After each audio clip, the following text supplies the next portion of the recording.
Καλησπέρα. Θα θέλαμε να σας καλωσορίσουμε όλες και όλους στη σημερινή εκδήλωση με τίτλο «Κρατική τρομοκρατία, φασισμός, άνοδος της ακροδεξιάς και αντιμεταναστευτική πολιτική του ελληνικού κράτους και της Ευρωπαϊκής Ένωσης». Η εκδήλωση διοργανώνεται από τον αυτοδιαχειριζόμενο χώρο Πιταπρόσο. Θα θέλαμε να ευχαριστήσουμε τους συντρόφους και συναγωνιστές που ανταποκρίθηκαν στο κάλεσμά μας σήμερα και θα πλαισιώσουν με τις εισηγήσεις τους την εκδήλωση. Για μας τα ζητήματα αυτά είναι ζητήματα κομβικής σημασίας τόσο για το ίδιο το κοινωνικό και ταξικό κίνημα, όσο και ευρύτερα για την κοινωνία και για το πώς αναλύει και οργανώνει τέλος πάντων τις αντιστάσεις της σε μια συνθήκη ασφικτική όπως είναι αυτή που ζούμε όλοι μας στο σήμερα. Από τη μεριά του στοιχείου θα διαβάσω μια σύντομη εισήγηση που καταπιάνει τέλος πάντων με τα ζητήματα στα οποία αναφέρεται η εκδήλωση και στη συνέχεια θα δώσουμε το λόγο στους ομιλητές για να κάνουν τις δικές τους τοποθετήσεις και ελπίζουμε και να γίνουν και στη συνέχεια και ερωτήσεις και συζήτηση και να εξαχθούν και χρήσιμα συμπεράσματα, γιατί αυτό είναι το βασικό τέλος πάντων και γι' αυτό προσπαθούμε να κάνουμε και τις εκδηλώσεις για να ανταλλάσσουμε εμπειρίες, να ζυμωνόμαστε και να προχωράμε πιο μπροστά τέλος πάντων και με περισσότερα εφόδια όλοι μας. Ωραία. Τι είναι αυτό που στις μέρες μας συνδέει το δόγμα μηδενικής ανοχής και τρομοκρατίας με την ενίσχυση του νομικού και κατασταλτικού οπλοστασίου του κράτους? Τι είναι αυτό που συσχετίζει την πριμοδότηση της πολιτικής εκπροσώπησης της ακροδεξιάς με την επανεμφάνιση των φασιστικών παρακρατικών ταγμάτων εφόδου στους δρόμους? Ποια είναι η ευθεία σχέση των αντιμεταναστευτικών πολιτικών του ελληνικού κράτους με το ναυάγιο της Πύλου? Και τι τελικά ενώνει τις παραπάνω αντιστοιχήσεις μεταξύ τους, τοποθετώντας τις κάτω από την ομπρέλα μιας συνολικής κρατικής στρατηγικής? Και για να κάνουμε το ερώτημα πιο συγκεκριμένο, ποιος είναι ο ενοποιητικός παράγοντας του δολοφονικού βασανισμού του Βασίλη Μάγκου από την αστυνομία με τις δολοφονίες του Παύλου Φύση και του Ζακ Κωστόπουλου? Ποια είναι η σχέση της κανιβαλικής δολοφονίας του Αντώνη Καριώτη στο λιμάνι του Πειραιά, του κρατικού καπιταλιστικού εγκλήματος στα Τέμπη με τις αστυνομικές δολοφονίες των Ρωμά, Σαμπάνη, Φραγκούλη και Μιχαλόπουλου?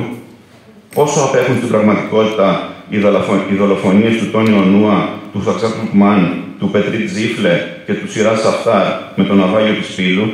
Και πόσο τα πρόσφατα γεγονότα στον Εύρο με τις δολοφονικές πυρκαγιές και τους κυνηγούς κεφαλών μεταναστών με την οικοδόμηση της Ευρώπης Φρούριο?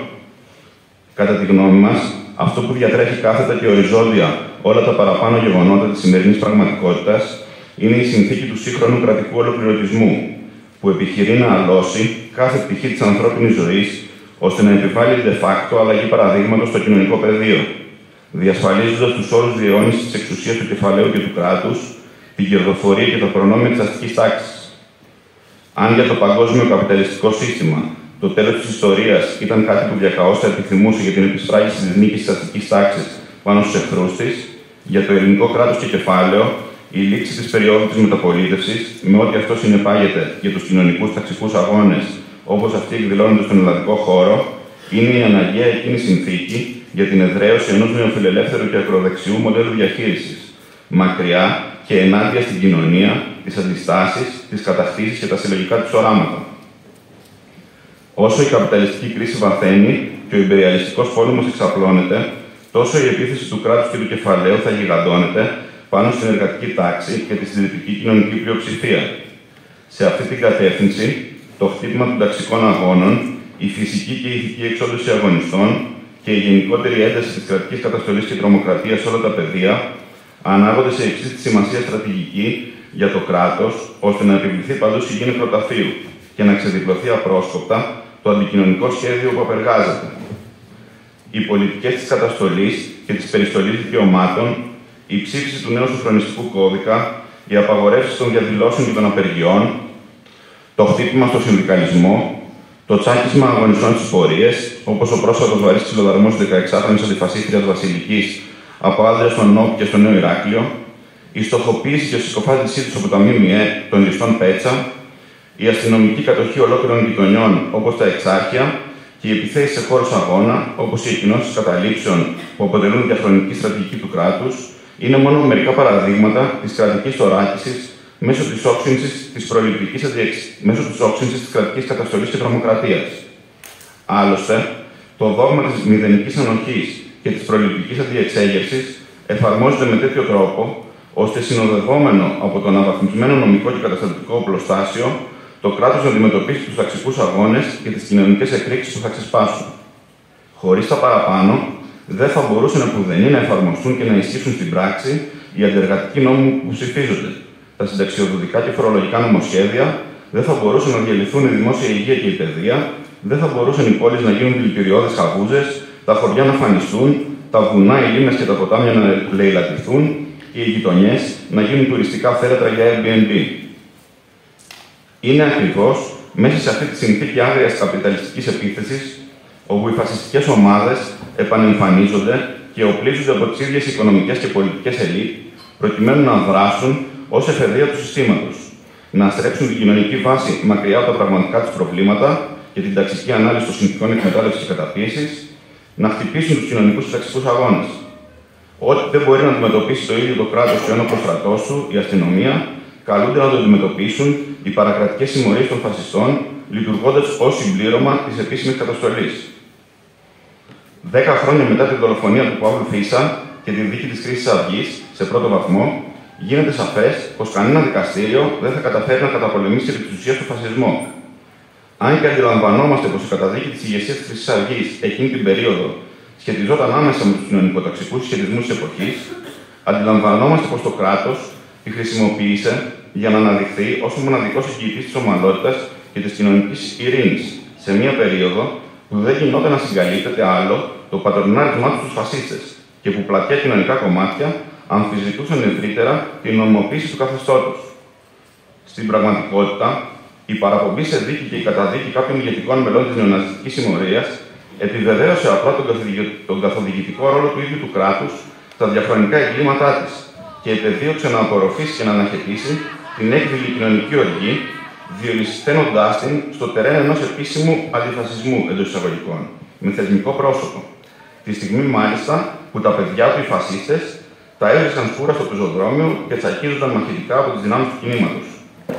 Ειδικά δε η κατακόρον χρήση της θεωρίας των δύο άκρων, μια θεωρία που επιχειρεί να ξαναγράψει την ιστορία εξομοιώνοντας τον φασισμό, ναζισμό με τον κομμουνισμό, από τότε και στο εξής, εξασφάλιζε επιπλέον ιδεολογικά και κατασταλτικά εργαλεία στο κράτος για το χτύπημα των κινημάτων και των αγώνων. Σε κάθε περίπτωση, σήμερα δεν έχουμε τίποτα να περιμένουμε από τη διεξαγωγή της δίκης των φασιστών σε δεύτερο βαθμό στο εφετείο. Δεν τρέφαμε ποτέ αυταπάτες για την αστική δικαιοσύνη και το ρόλο της. Αν κάτι είναι δεδομένο για μας, είναι πως οποιαδήποτε και νέα απόφαση, η επόμενη μέρα πρέπει να μας βρει στους δρόμους, στείνοντας αναχώματα στην απόπερα ανασύνταξη του φασισμού. Ένα επιπλέον σημείο της πολεμικής και κατασταλτικής θωράκισης του ελληνικού κράτους εντοπίστηκε στην ένταση της αντιμεταναστευτικής πολιτικής. Οι φράχτες, οι επαναπροωθήσεις, τα ναυάγια, τα ανθρωποκυνηγητά στην ενδοχώρα και στα σύνορα, με τη συνδρομή μέχρι και παρακρατικών πολιτοφυλακών, είναι μια πλευρά του πολέμου που έχει κηρύξει το ελληνικό κράτος απέναντι στους κολλασμένους της γης, τους μετανάστες και τους πρόσφυγες, οι οποίοι χρησιμεύουν ως εξυλαστήρια θύματα της ανατοπολιτικής του. Αν ξεφύγουν από το πρώτο μέτωπο εξόδωσης, τότε τους περιμένουν τα στρατόπεδα συγκέντρωσης, οι σύγχρονες αποθήκες ψυχών, όπου με τις επιταγές της Ευρωπαϊκής Ένωσης χιλιάδες ανθρώπινες ζωές συμβάζονται σε άθλιες συνθήκες και εξαναγκάζονται να ζουν σε πλήρη εξαθλίωση. Αυτή η εγκληματική διαχείριση των μεταναστών εξυπηρετεί πολυεπίπεδα το ελληνικό κράτος και τους συμμάχους του.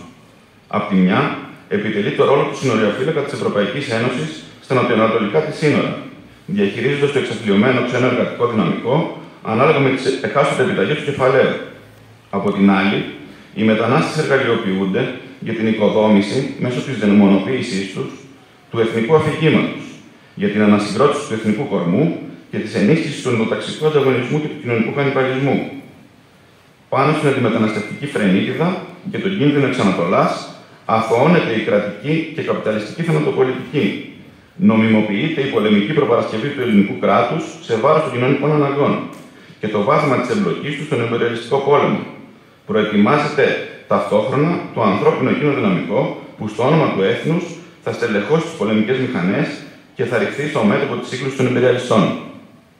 Την ίδια ώρα, η σκόπιμη διάδοση fake news και συνωμοσιολογικών θεωριών που στοχοποιούν τους μετανάστες από έναν εσμό παρακρατικών και κρατικών κύκλων, αβαντάρει τη φασιστική δράση και καλλιεργεί ένα υπόστρωμα ανοχής, αν όχι και υποστήριξης, στις τοπικές κοινωνίες.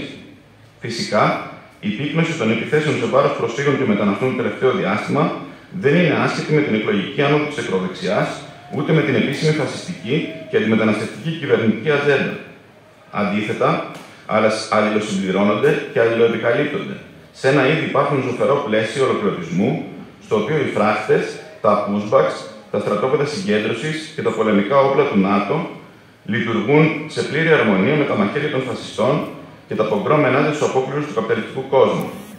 Κλείνοντας, θέλουμε να τονίσουμε πως μέσα σε αυτή τη συνολική συνθήκη κοινωνικής, πολιτικής, οικονομικής, περιβαλλοντικής, αξιακής κρίσης του συστήματος, οφείλουμε όλοι και όλες το επόμενο διάστημα να οξύνουμε την πάλη ενάντια στο κράτος, το κεφάλι και τους φασίστες. Να σταθούμε αλληλέγγυοι στους πρόσφυγες και τους μετανάστες, ενάντια στα αντιμεταναστευτικά νομοσχέδια, στον εγκλισμό, την καταστολή και το θάνατο που τους υπόσχεται το κράτος στα σύνορα του Εύρου, στον πάτο του Αιγαίου και της Μεσογείου. Να αγωνιστούμε για να κλείσουν τα στρατόπεδα συγκέντρωσης που στείνει ανά την επικράτεια. Να αντιπαλέψουμε τον εθνικιστικό παροξισμό και να αντισταθούμε στα πολεμικά σενάρια, στους υπεριαλιστικούς ανταγωνισμούς και στη μετατροπή της γης σε σφαγείο, όπως αυτό που παρακολουθούμε στη ζωντανή μετάδοση από τη λωρίδα της Γάζας. Να αναδείξουμε τις αυταπάτες της αναλλαγής πολιτικής διαχείρισης και το αδιέξοδο του κοινοβουλευτικού δρόμου, τονίζοντας την ίδια την αντικοινωνική φύση του κράτους που εξαθλιώνει την κοινωνική πλειοψηφία, εξοντώνει όσους περισσεύουν, στοχοποιεί όσους αντιστέκονται, λαιλατεί και καταστρέφει τον πλανήτη. Να βρεθούμε στους δρόμους, στο πλευρό της κοινωνικής βάσης που πλήττεται βάναυσα από το νέο γύρο της κρατικής και καπιταλιστικής επιθετικότητας. Να δυναμώσουμε την ταξική αλληλεγγύη, αντιλαμβανόμενοι ότι μόνο ο λαός μπορεί να σώσει το λαό, με διεθνιστική κατεύθυνση και ταξικούς αγώνες. Να ξεκαθαρίσουμε προς κάθε κατεύθυνση πως η μόνη απάντηση απέναντι στον πόλεμο, απέναντι στον εθνικισμό και τον φασισμό, που γεννά και θρέφει ο κόσμος του κράτους και του καπιταλισμού, είναι η οργάνωση της κοινωνικής και ταξικής αντεπίθεσης και η σύγκριση με τον κόσμο αυτό. Αυτά από εμάς. Θα δώσουμε το λόγο αρχικά στον κύριο Γιάννη Μάγκο και στη συνέχεια θα μιλήσει ο Στάθης εκ μέρους του Συλλόγου Πολιτισμού Παύλος Φίσας, η Χρύσα ως συνήγορος της οικογένειας Φίσα και στο τέλος ο Ιάσονας Πεστρόπουλος.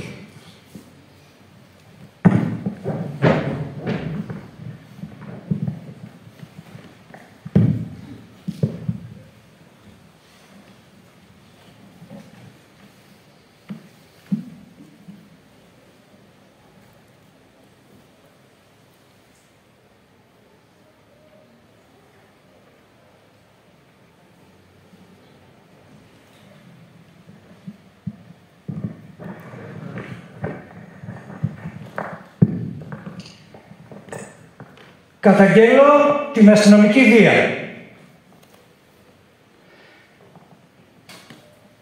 Καταγγέλλω την αστυνομική βαρβαρότητα.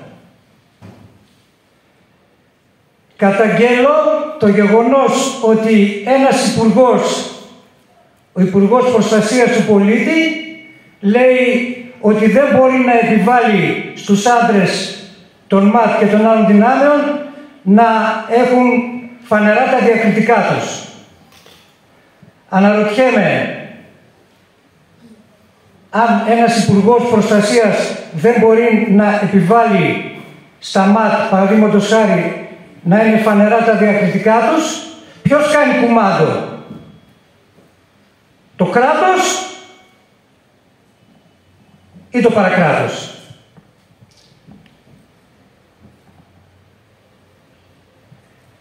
Αστυνομική βία και καταστολή σημαίνει ότι έχουμε πρόβλημα με τους θεσμούς. Αστυνομική βία και καταστολή σημαίνει ότι κάτι δεν πάει καλά σε αυτή τη χώρα. Αστυνομική βία και καταστολή σημαίνει ότι η δημοκρατία δεν έχει πρόβλημα. Και ισχυρίζομαι και πιστεύω ότι σε αυτή τη χώρα δεν υπάρχει δημοκρατία.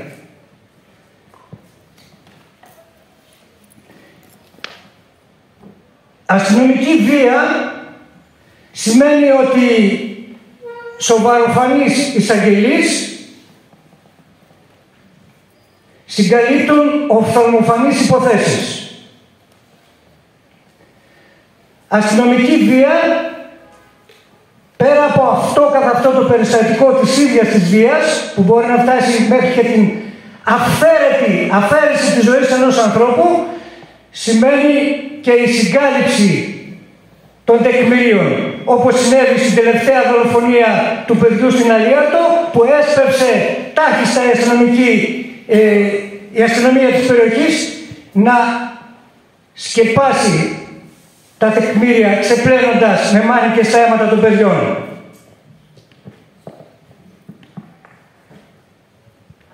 Αστυνομική βία σημαίνει ότι σκουπίδια, κυριολεκτικά σκουπίδια, απέκτησαν το δικαίωμα ζωής και θανάτου πάνω στις ζωές μας.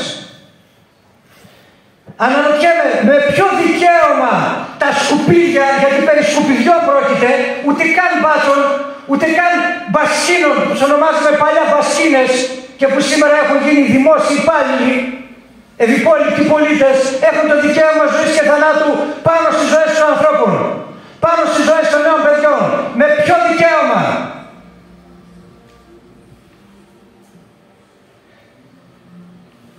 Θα πρέπει κάποια στιγμή, όχι οι ίδιοι αστυνομικοί, όχι οι συνάδελφοί τους, οι ανώτεροι τους, αυτοί που τους δίνουν εντολές, γιατί εντολές παίρνουν, δεν είναι απλά ψυχάκιδες ή τρελαμένοι ή οτιδήποτε αστυνομικοί. Εκτελούν εντολές και εφόσον δεν τιμωρούνται, συνεχίζουν να εγκληματούν.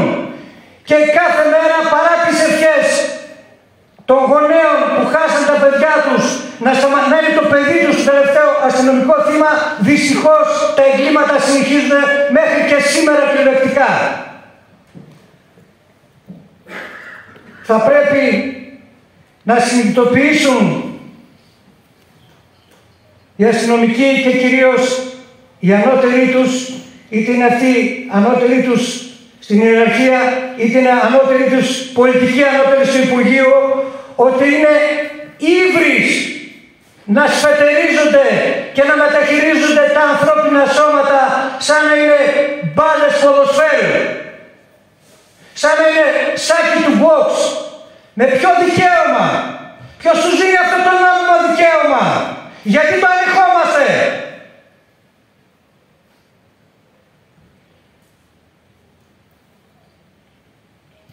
Δεν είναι σάκι του box τα παιδιά μας. Δεν είναι μπάλες ποδοσφαίρου. Είναι τα παιδιά μας. Είναι τα παιδιά του ελληνικού λαού. Με ποιο δικαίωμα? Φίλοι μου, φωνάζω. Φωνάζω γιατί είμαι εξοργισμένος. Και εξοργίζομαι πιο πολύ γιατί αντιλαμβάνομαι πολύ καλά, γιατί το έχω συνειδητοποιήσει, τι σημαίνει η αφαίρεση της ανθρώπινης ζωής. Δεν υπάρχει μεγαλύτερο πράγμα από αυτό, χειρότερο πράγμα μάλλον. Η αφαίρεση της ανθρώπινης ζωής είναι ό,τι χειρότερο μπορεί να υπάρξει. Και αυτοί απέκτησαν δικαίωμα ζωής και θανάτου πάνω στις ζωές μας. Αυτό, σαν σκεπτόμενοι πολίτες, το ελάχιστο που θα μπορούσαμε να κάνουμε είναι να πάρουμε θέση ενάντια σε αυτή τη βαρβαρότητα που συμβαίνει καθημερινά τριγύρω μας. Και δεν έχει σημασία αν μόνο ορισμένοι χάνουν τα παιδιά τους. Η κοινωνία χάνει τα παιδιά της, πέρα από τους γονείς που χάνουν τα παιδιά τους. Άρα πρέπει να πάρουμε θέση ενάντια σε αυτή τη βαρβαρότητα. Και αρκεί μόνο να πάρουμε θέση. Πρέπει να το καταγγείλουμε κιόλας. Αρκεί μόνο να το καταγγείλουμε. Πρέπει να αντισταθούμε, φίλοι μου.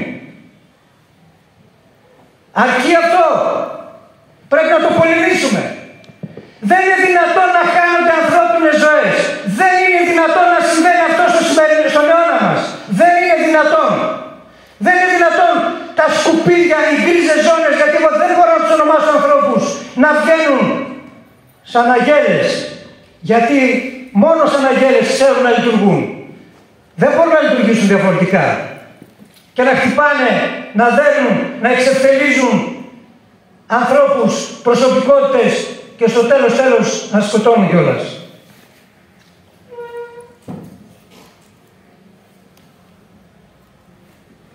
Ο φασισμός, φίλοι μου, από μικροαστικές συμπεριφορές ξεκινάει. Από το γεγονός ότι πολλοί συμπολίτες μας χαίρονται πια με την ύπαρξη, γιατί η ασφάλεια είναι το ύψιστο τον τελευταίο καιρό. Όλοι μιλάμε για ασφάλεια. Ποια ασφάλεια? Χαίρονται πολλοί που βλέπουν τον χωροφύλακα στη γειτονιά τους. Χαίρονται πολλοί που τέλος πάντων αισθάνονται αυτή την ασφάλεια από τις αστυνομικές δυνάμεις που έχουν κατακλείσει όλους τους χώρους.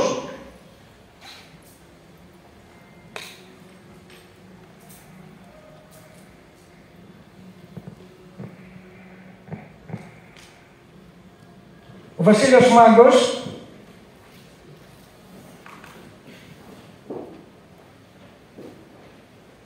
το παιδί μου δηλαδή,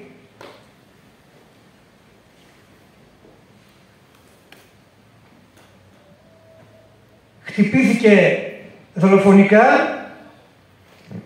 από αστυνομικούς υπαλλήλους του λεγόμενου Υπουργείου Προστασίας του Πολίτη. Αν ενεργούσαν με τον ενδεδειγμένο νόμιμο τρόπο, αν τον ακινητοποιούσαν γιατί δεν έχει κάνει απολύτως τίποτα, σήμερα ο Βασίλειος θα ζούσε. Είναι μια υπόθεση που είναι γνωστή ανάμεσα στις τόσες άλλες υποθέσεις γονιών που έχουν χάσει τα παιδιά τους ή ανθρώπων ή νέων ανθρώπων που τραυματίζονται από την αστυνομία. Για την υπόθεση του Βασίλειου έχουμε συγκεντρώσει ντοκουμέντα, πολλά από τα οποία είναι και τεκμήρια, και παρόλα αυτά ξέρουμε πολύ καλά ότι αν δεν υπήρχε το βίντεο και οι φωτογραφίες, δυστυχώς σήμερα δεν θα υπήρχε η υπόθεση Βασιλείου Μάγκου. Παρά το γεγονός ότι την ίδια μέρα αναγράφεται στο βιβλίο συμβάντων της αστυνομίας ότι τίποτα δεν προέκυψε εις βάρος σου. Τίποτα δεν προέκυψε εις βάρος σου. Δηλαδή θέλουν να μας πούν ότι τον χτύπησαν και τον βασάνισαν μπροστά στα δικαστήρια για τίποτα, γιατί έτσι έγινε.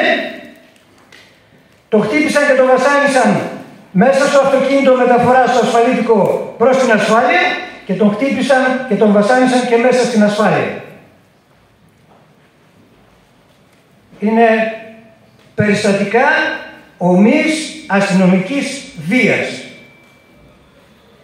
Μέσα στην ασφάλεια το παιδί μου βίωσε αυτό για το οποίο διαβάζουμε ότι συνέβαινε επί Χούντας ή σε κάποιες άλλες εποχές. Το βασανιστήριο. Όντας χτυπημένος και τραυματισμένος στα πλευρά του, ενώ είχε άμεση ανάγκη από το νοσοκομείο και τους έλεγε από την ώρα που τον χτυπήσαν «Πονάω» και φώναζε κιόλας «Δεν μπορώ να αναπνεύσω». Και τραγική ηρωνία, πριν από λίγες μέρες είχε δολοφονηθεί ο Φλόιντ στην Αμερική από αστυνομικούς και την ώρα που πέθανε φώναζε ότι δεν μπορεί να αναπνεύσει και αυτό είχε συγκλονίσει το παιδί μας όταν το άκουσε. Πού να ήξερε και ο ίδιος, πού να ξέραμε κι εμείς ότι μετά από λίγες μέρες θα βίωνε ακριβώς το ίδιο πράγμα. Τον χτυπήσαν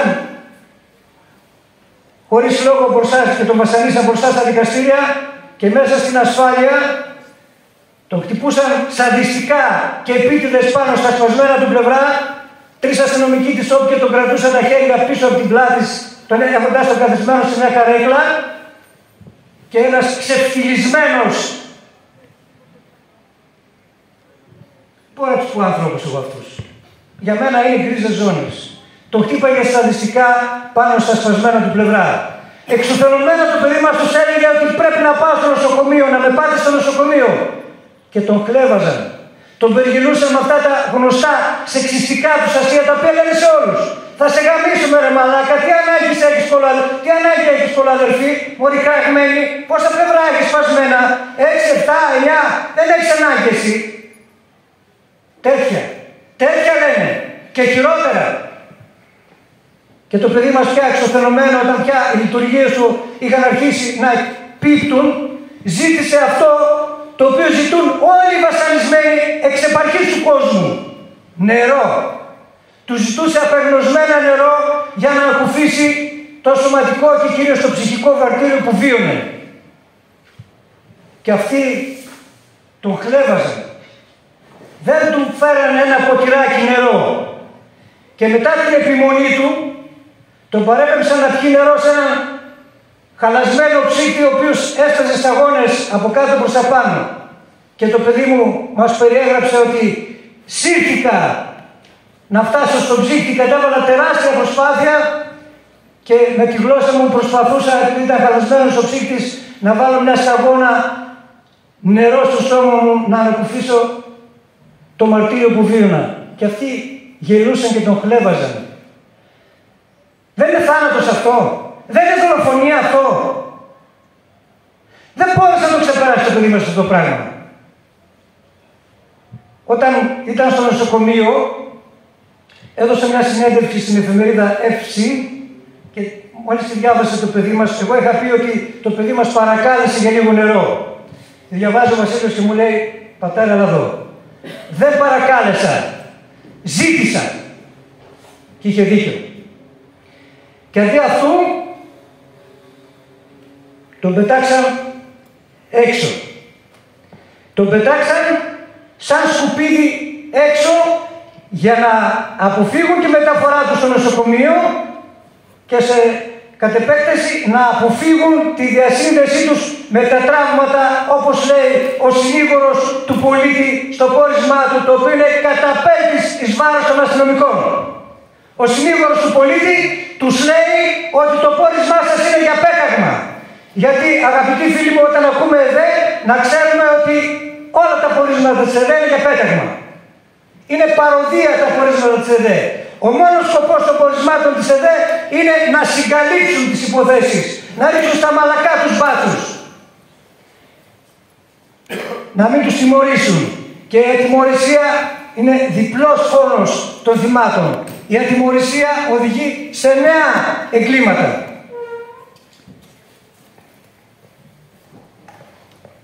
Πετάξαν το Βασίλειο έξω και ενώ εγώ μέχρι τώρα φώναζα όχι στη συγκάλυψη, από εδώ και πέρα φωνάζω τιμωρία στους βασανιστές, γιατί με τον αγώνα που κάναμε η οικογένειά μου, με τους δικηγόρους μας, αλλά έχοντας αλληλέγγυο το κίνημα παντού σε όλη την Ελλάδα και για την υπόθεση του Βασίλειου, αλλά και για όλες τις υποθέσεις, φέραμε την υπόθεση σε μια πιο ευνοϊκή θέση από αυτή από την οποία μας κατέταξαν στην αρχή οι ξεφτυλισμένοι εισαγγελείς, οι οποίοι παρουσιάζονται στο Βοροφανίτσο, όπως είπα στην αρχή, με τα κουστούμάκια τους και τις γραβάτες τους. Δεν έχω κανένα απολύτως πρόβλημα με τις γραβάτες και με το κουστούμια. Δεν με ενδιαφέρουν. Δεν με ενδιαφέρει το τίσιμο καθενός. Με ενδιαφέρει η υποκρισία και η σοβαροφάνεια των εισαγγελέων, οι οποίοι δεν τρέπονται. Δεν έχουν καμία αναστολή να καταπνίξουν υποθέσεις, παρά το όποιο δίκαιο έχει κάθε υπόθεση. Με τον αγώνα μας και με τον αγώνα του κινήματος αποκαλύψαμε τη συγκάλυψη. Και απαιτούμε την τιμωρία των βασανιστών του Βασιλείου Μάγκου. Απαιτούμε την τιμωρία των βασανιστών και των δολοφόνων του κάθε νέου ανθρώπου, του κάθε πολίτη που σκοτώνουν κάθε μέρα. Κυκλοφοράει ελεύθερος ο δολοφόνος του παιδιού στην αλία του. Κυκλοφοράει ελεύθερος ένας δολοφόνος ανάμεσά μας. Κυκλοφοράνε ελεύθεροι τόσοι δολοφόνοι ανάμεσά μας. Αυτή είναι η δυνάμει αυριανή δολοφόνοι και αυτοί και οι συνάδελφοί τους. Δεν θέλω να σας ταλαιπωρήσω με τις φωνές μου. Να ξέρετε, για μένα οι φωνές είναι και η οργή και η εκτόνωση, αλλά και αισθάνομαι αυτή την αλληλεγγύη που βλέπω στα μάτια ολονών, αυτή την αλληλεγγύη που δείχνει το κίνημα απέναντι στην υπόθεση του παιδιού μας και μας καλέσαν και τα παιδιά εδώ από τα επιταπρόσω να έρθουμε όλοι μας να μιλήσουμε για τα καυτά σύγχρονα κοινωνικά προβλήματα που ταλανίζουν αυτή την κοινωνία μας. Δεν θα σας ταλαιπωρήσω άλλο, θα σας διαβάσω μόνο τον επίλογο της καταγγελίας του παιδιού μας. Ως γνωστόν ο Βασίλειος έκανε μια καταγγελία όταν ήταν στο νοσοκομείο και να ξέρετε ότι η ΕΔΕ δεν ξεκίνησε ούτε εξαιτίας του ξενοδαρμού του παιδιού μας, όπως επισημαίνει και ο συνήγορος του πολίτη, ούτε εξαιτίας του θάνατου του παιδιού μας, ξεκίνησε εξαιτίας της καταγγελίας που έκανε το παιδί μας όταν στο νοσοκομείο και την ημέρα του θανάτου του τα μέσα κοινωνικής δικτύωσης κοινοποίησαν ξανά. Μέχρι τότε οι αρχές κόβευαν, αδιαφορούσαν και μέχρι σήμερα μας εμπέζουν.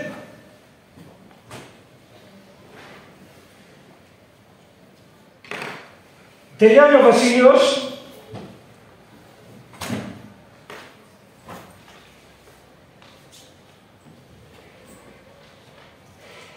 στην αρχή λέει, θα σας διαβάσω για να κάνω μια σύνδεση. Αξίζει τον κόπο να διαβάσετε την καταγγελία που δείχνει την όριμη πολιτική κρίση του και το πόσο εύστοχα και κριτικά έφτιανε τα σύγχρονα ζητήματα της εποχής.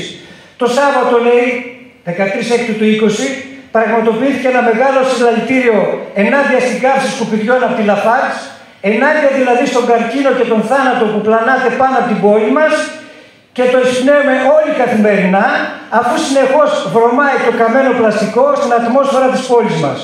Θέλω να σας πω ότι αυτό που γράφει το παιδί μας το 2020 τον Ιούνιο είναι ακριβώς το ίδιο πράγμα που συμβαίνει και αυτή τη στιγμή στο Βόλο. Δυστυχώς, ο Βόλος έχει μετατραπεί σε αυτό που λέμε θυσιαζόμενη ζώνη αυτή τη στιγμή.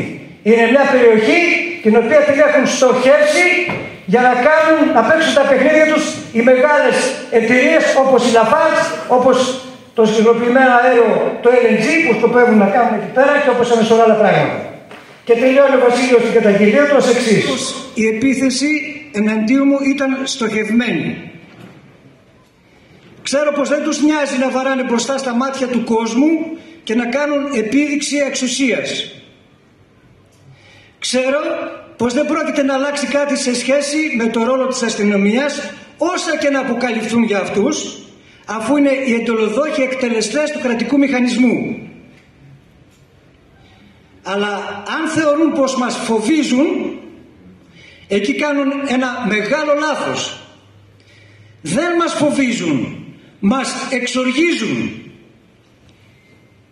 Οι ιδέες μας, όσους και από εμάς θα σκοτώσουν, δεν θα πεθάνουν ποτέ. Θα κατοικούν πάντα στα μυαλά των ελεύθερων ανθρώπων. Είμαστε και θα είμαστε πάντα εδώ ενάντια σε κάθε τι που μας πνίγει και δεν μπορούμε να ανασάνουμε, ενάντια στο άδικο, για την ελευθερία όλων μας σε κάθε γωνιά του πλανήτη. Και ας μην νικήσουμε ποτέ, θα πολεμάμε πάντα.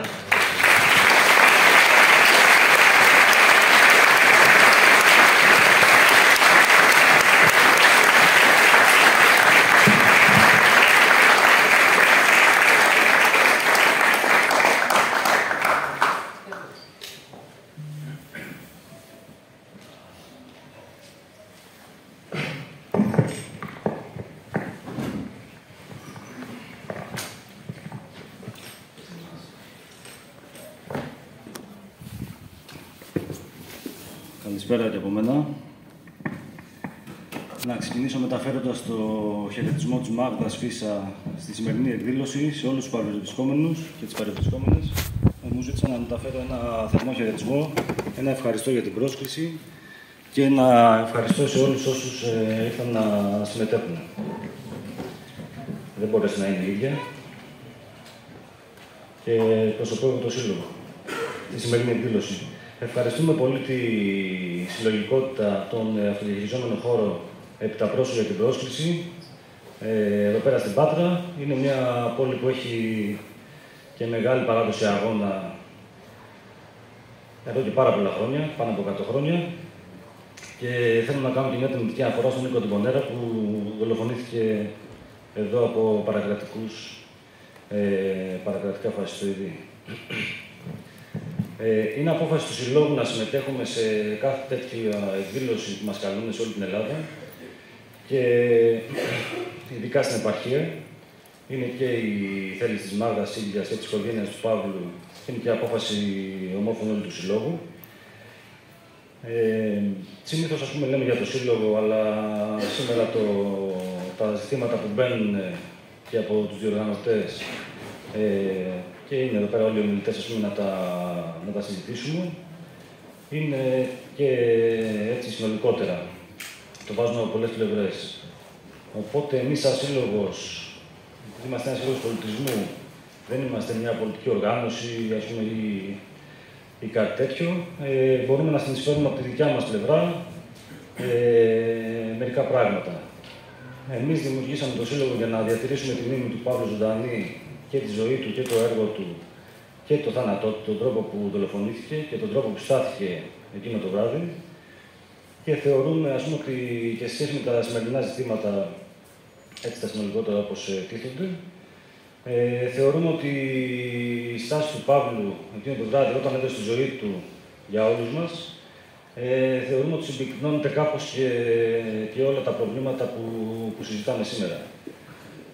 Με την έννοια ότι αποκαλύφθηκε και η ίδια η δράση της εγκληματικής οργάνωσης Χρυσής Αυγής, προφανώς, με την έννοια ότι δεν δολοφονήθηκε ο Παύλος από ένα άτομο, από ένα μέλος κλπ. Αλλά δολοφονήθηκε από την οργάνωση, τομεακή οργάνωση Πειραιά της Χρυσής Αυγής. Συγκροτούνταν από 3 περιοχές, τέλος πάντων, οργανωτικά, Νίκαια, Πειραιάς και Πέραμα. Και αποκάλυψε με έντονο τρόπο τη σχέση των φασιστών με την αστυνομία. Παρόλο που είναι ένα ζήτημα που έχει περάσει λίγο σε χαμηλότερη ένταση από όσους έπρεπε, ακριβώς επειδή το κράτος προσπάθησε ριζασμένα να το αποκρύψει. Να υπενθυμίσω ότι ήταν μπροστά αστυνομική της ομάδας Δίας, μπροστά στη δολοφονία, για πολλή ώρα, οι οποίοι δεν έκαναν τίποτα, ας πούμε, για να φρενάρουν το ναζιστικό τάγμα εφόδου. Έτσι, αυτό είναι γνωστό, ας πούμε, ότι αν ο Παύλος δεν έμενε όρθιος και αν δεν έδειχνε τον δολοφόνο, το φυσικό αυτούργο, και αν δεν τύχαινε συγκεκριμένος αστυνομικός να επέμβει, δεν θα είχε συλληφθεί ο δολοφόνος. Είναι γνωστά τα υπόλοιπα, αυτά που έλεγε και ο ίδιος ο δολοφόνος μέσα στο περιπολικό, ότι είναι δικό σας. Είναι γνωστή η στάση του τοπικού αστυνομικού τμήματος που έβαλε όλους μαζί τους φίλους του Παύλου και τον δολοφόνο στο ίδιο κρατητήριο. Ότι ο δολοφόνος είχε το κινητό του, μιλούσε κανονικά, έκανε βόλτες, έπαιρνε τηλέφωνα, έστειλε μηνύματα και προσπαθούσε να είναι μέρος της συγκάλυψης αυτού που είχε γίνει και να οργανώσει μαζί με τους ανώτερους του ιεραρχικά τη συγκάλυψη της δολοφονίας κλπ. Αυτό έτσι σαν μια αναφορά σου εκείνο το βράδυ, με την έννοια ότι, ας πούμε, κάπως συμπυκνώνει αυτό που λέμε. Ένα άλλο, εντάξει, ο Παύλος και με το έργο του, ας πούμε, τα έχει αναδείξει αυτά τα πράγματα. Ας πούμε, μπορούμε να πούμε ενδεικτικά το τραγούδι του, το «Εκτός ελέγχου», που είναι κάνει γνωστό, στο οποίο, ας πούμε, τίθονταν όλα τα ζητήματα και της εποχής της συγκυρίας, ας πούμε, τότε, εννοώντας 2008-2010, αλλά και ευρύτερα. Εκεί πέρα τίθονται όλα τα ζητήματα, την αστυνομική βία, το Γρηγορόπουλο, ξέρω εγώ τότε, κρατική βία, τα κοινωνικά προβλήματα κλπ. Οπότε, εντάξει, ήταν και τέτοιος άνθρωπος ο Παύλος γενικότερα. Θα ήθελα σήμερα επίσης να βάλουμε πάλι ως παράδειγμα, και επειδή περνάνε και τα χρόνια, ας πούμε, και είναι καλό να τα ξαναβάζουμε. Έτσι, πριν το έχουν περάσει 10, 11, 12 χρόνια από εκείνη την εποχή. Θα ήταν σημαντικό να δούμε το παράδειγμα της Χρυσής Αυγής στη Νίκαια. Δηλαδή, ο κατεξοχήν τιμήνας που θελήσαν να τον κάνουν παραδειγματικό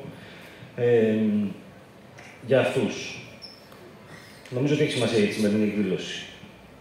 για αυτό που συζητάμε.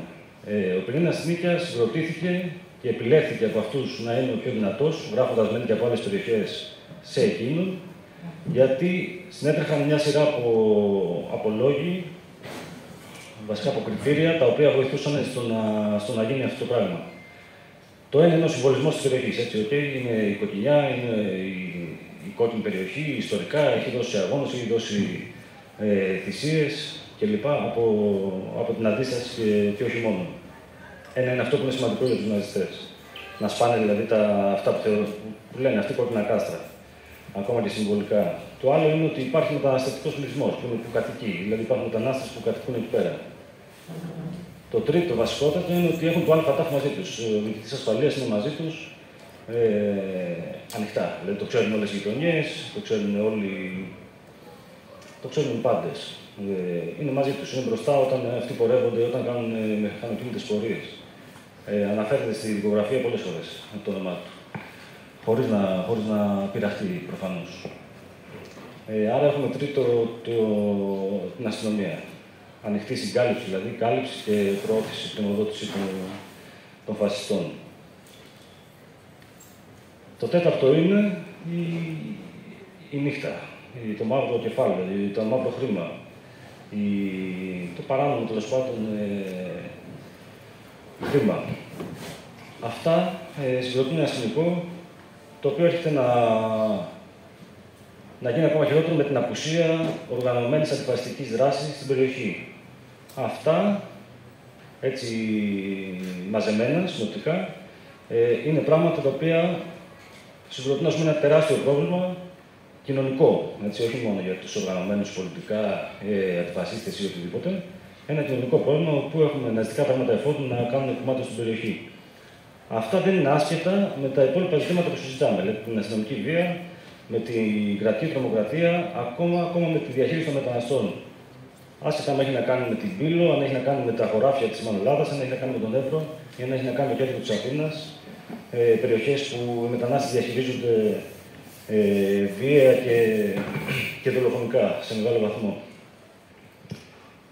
Παρένθεση τώρα που το θυμήθηκα, το 2009 έχουμε δολοφονία μετανάστη εργάτη μέσα στο νοικόδημα της Νίκαιας. Δεν είναι τυχαίο αυτό. Ενώ από την αστυνομία, έτσι. Λοιπόν, αυτά έτσι τα λέω παραδειγματικά σε σχέση με το τι συνέβαινε τότε και προσπαθώ να περάσω την κουβέντα και σε σχέση με το σημερινό ζήτημα που είναι η άνοδος της ακροδεξιάς, το τι κάνουμε, τι μπορούμε να κάνουμε και πώς μπορούμε να το αντιμετωπίσουμε 10 χρόνια μετά την δολοφονία του Παύλου. Μπορεί να είναι τεράστια ζήτηση το άνοδος της ακροδεξιάς, σε ποιο βαθμό συμβαίνει ή τέλος πάντων πώς συμβαίνει, τι φταίει, τι μπορούμε να κάνουμε, ποιοι είμαστε. Έτσι, γιατί από όσο καταλαβαίνω και σήμερα, είμαστε και διαφορετικοί άνθρωποι, ενώ και από διαφορετικές αναφορές, είτε πολιτικές, είτε κοινωνικές. Δηλαδή, και αυτό είναι πολύ σημαντικό για μας, να το πω και αυτό. Εμείς βλέπουμε ότι πρέπει να το βλέπουμε σε τρία επίπεδα. Υπάρχει η κεντρική πολιτιστική σκηνή, που έχουμε έτσι μια αλφα άνοδο της ακροδεξιάς. Υπάρχει κοινωνία, υπάρχουν τα κοινωνικά ζητήματα, δηλαδή οι κοινωνικές ομάδες, που εκεί πέρα υπάρχει σοβαρό ζήτημα. Υπάρχει ζήτημα στη σχολεία, εθνικισμού, παύλα χωλιανισμού, παύλα πλατείες, παύλα. Υπάρχει ζήτημα εκεί πέρα. Και προσπαθούμε να χτυπήσουμε τον δρόμο του κινδύνου σε σχέση με αυτό το πράγμα. Προς όλους.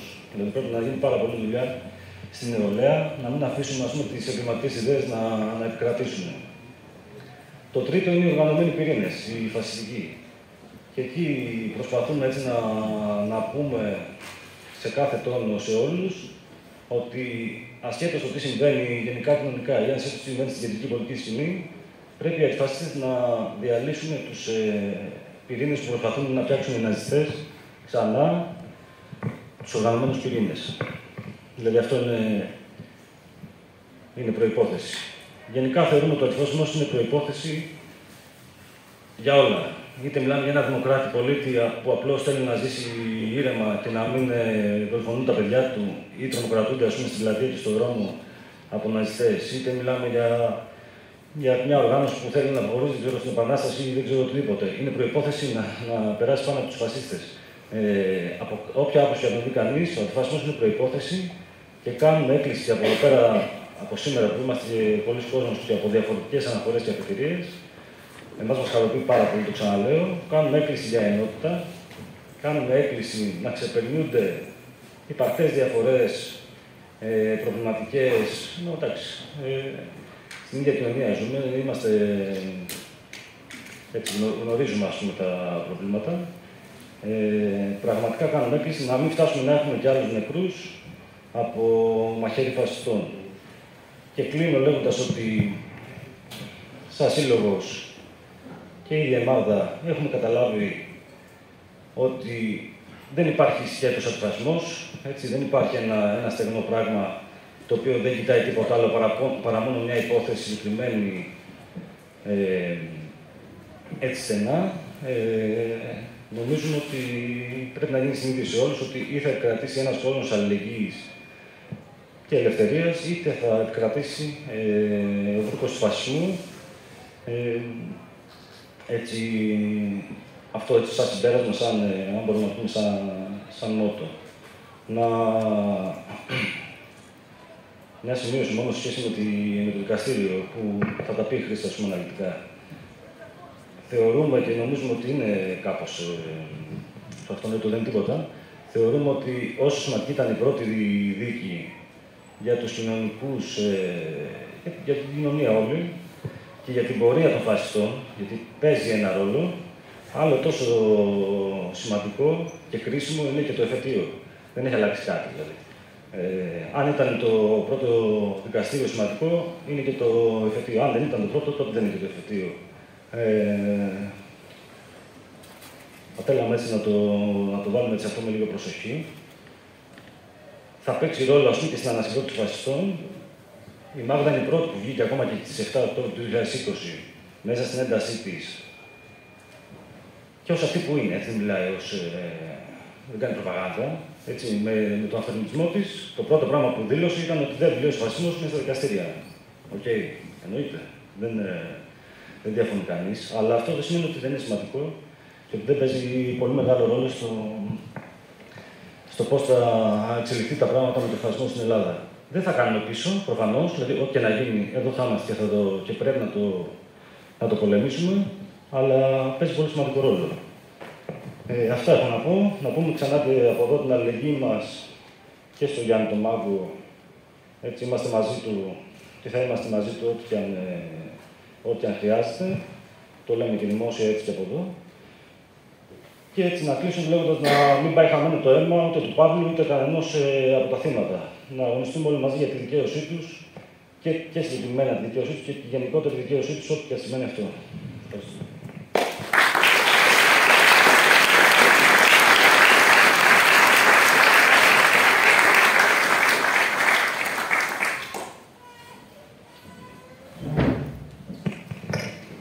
Καλησπέρα και από μένα. Λέγομαι Χρήστα Θεοδοπούλου. Είμαι μέλος των συνηγόρων της οικογένειας του Παύλου Φίσα στη δίκη της Χρυσής Αυγής. Μαζί με την Ελευθερία του Μπατζόπουλου, του συνάδελφό μου, τη Μαρίνα τη Δαλιάνη και τον Αργύρη του Συρίγο και βεβαίως τον Θοδωρή Θεοδωρόπουλο στο δεύτερο βαθμό αυτό της δίκης. Στο πρώτο βαθμό ήταν μαζί μας και ο Ανδρέας Οτζέλης, ο δικηγόρος ο οποίος ήταν από την πρώτη στιγμή στο πλευρό της οικογένειας του Παύλου και ένας πολύ σημαντικός άνθρωπος και για μένα προσωπικά, ο οποίος έφυγε τη ζωή το Σεπτέμβριο του 2021 σε μια έτσι συγκυρία πάνω στο Σεπτέμβρη, που ήταν οι αντιφασιστικές εκδηλώσεις για τα 9 χρόνια από την δολοφονία του Παύλου, σε μια τραγική έτσι σύμπτωση. Ήθελα να ξεκινήσω λέγοντας αρχικά ότι η ακροδεξιά στην Ελλάδα, όπως όλοι γνωρίζουμε, έχει βαθιές ρίζες. Και αυτό γιατί οι δοσύλλογοι και οι Έλληνες συνεργάτες των Ναζί κατά τη διάρκεια της κατοχής ουδέποτε δικάστηκαν και καταδικάστηκαν από τα ελληνικά δικαστήρια, όπως έγινε σε άλλες ευρωπαϊκές χώρες, όπου υπήρχαν δίκες δοσυλλόγων και καταδίκες. Αντιθέτως, στην Ελλάδα ενσωματώθηκαν στο μετεμφυλιακό κράτος, ενσωματώθηκαν στο αυτό που λέμε βαθύ κράτος. Και στη συνέχεια, βέβαια, με τη Χούντα, με την επταετία, ουδέποτε επήλθε η κάθαρση από τους ακροδεξιά στα γονίδια. Αυτό έχει τη σημασία του για να... Δεν είναι κάτι που έχει προκύψει τα τελευταία χρόνια, ούτε με την άνοδο της Χρυσής Αυγής η ακροδεξιά, είναι κάτι το οποίο έχει ρίζες. Ωστόσο, πρέπει να γίνει μια διάκριση στο ότι η Χρυσή Αυγή δεν ήταν απλά μια ακροδεξιά οργάνωση, ήταν μια καθαρά εθνικοσοσιαλιστική οργάνωση, δομημένη και λειτουργώντας ακριβώς με τον τρόπο και με το εγχειρίδιο που είχε ο αρχηγός τους, ο Χίτλερ, και εξέφραζε ο ισόβιος αρχηγός της Χρυσής Αυγής και υλοποιούσε ο Νίκος Μιχαλολιάκος, ήδη από το 1983 από την ίδρυση της οργάνωσης αυτής. Όταν το Σεπτέμβριο του 2013, μετά την δολοφονία του Παύλου, ασκήθηκαν οι ποινικές διώξεις σε βάρος της ηγεσίας της Χρυσής Αυγής, όχι μόνο σε βάρος των μελών, υπήρχαν κάποιες φωνές που λέγανε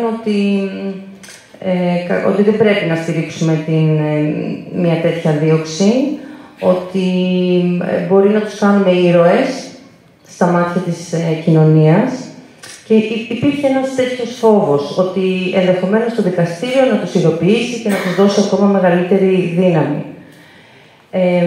Αυτό μπορούμε να πούμε ότι δεν έχει επιβεβαιωθεί, και βέβαια ενδεχομένως όσοι λέγαν κάτι τέτοιο έκαναν μια προβολή, ας πούμε, στους χρυσαυγίτες, στους αγωνιστές της αριστεράς, στους αναρχικούς, οι οποίοι είχαν όντως υποστεί πολιτικές διώξεις από το κράτος.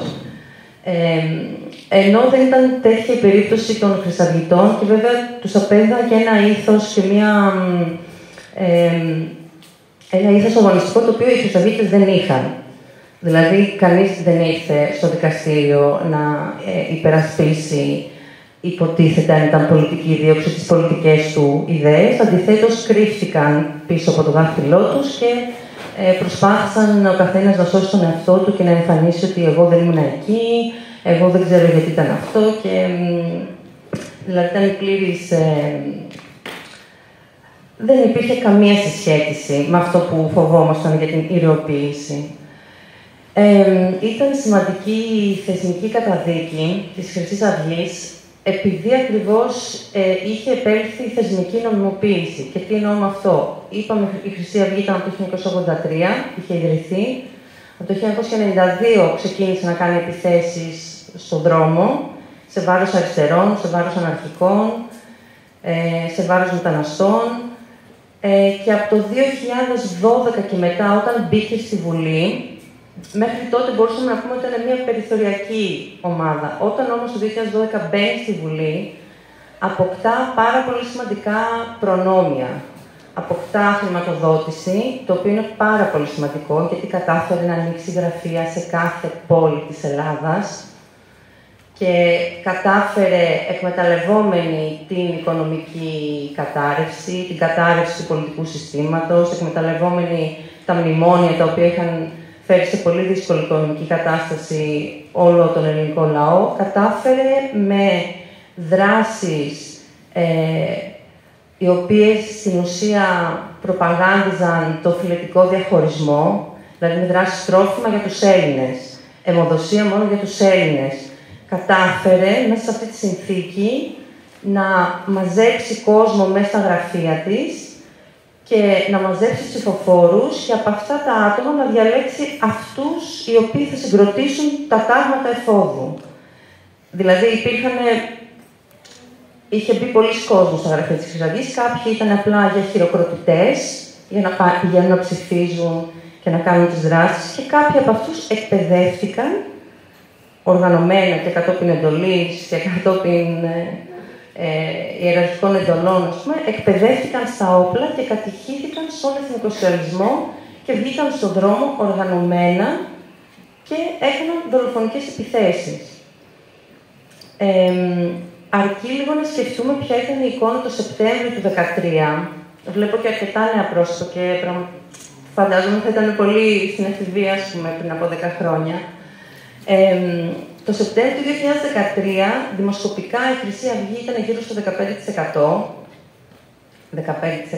και υπήρχαν και φωνές σοβαρών εντός εισαγωγικών δημοσιογράφων, όπως ήταν ο Μπάπης Παπαδημητρίου, μετέπειτα βουλευτής της Χρυσής Αυγής, της Νέας Δημοκρατίας, ναι, ο οποίος έλεγε ότι εντάξει, και να το σκεφτούμε, και μια σοβαρή Χρυσή Αυγή, γιατί να μην είναι ένας κυβερνητικός εταίρος στο κάτω-κάτω.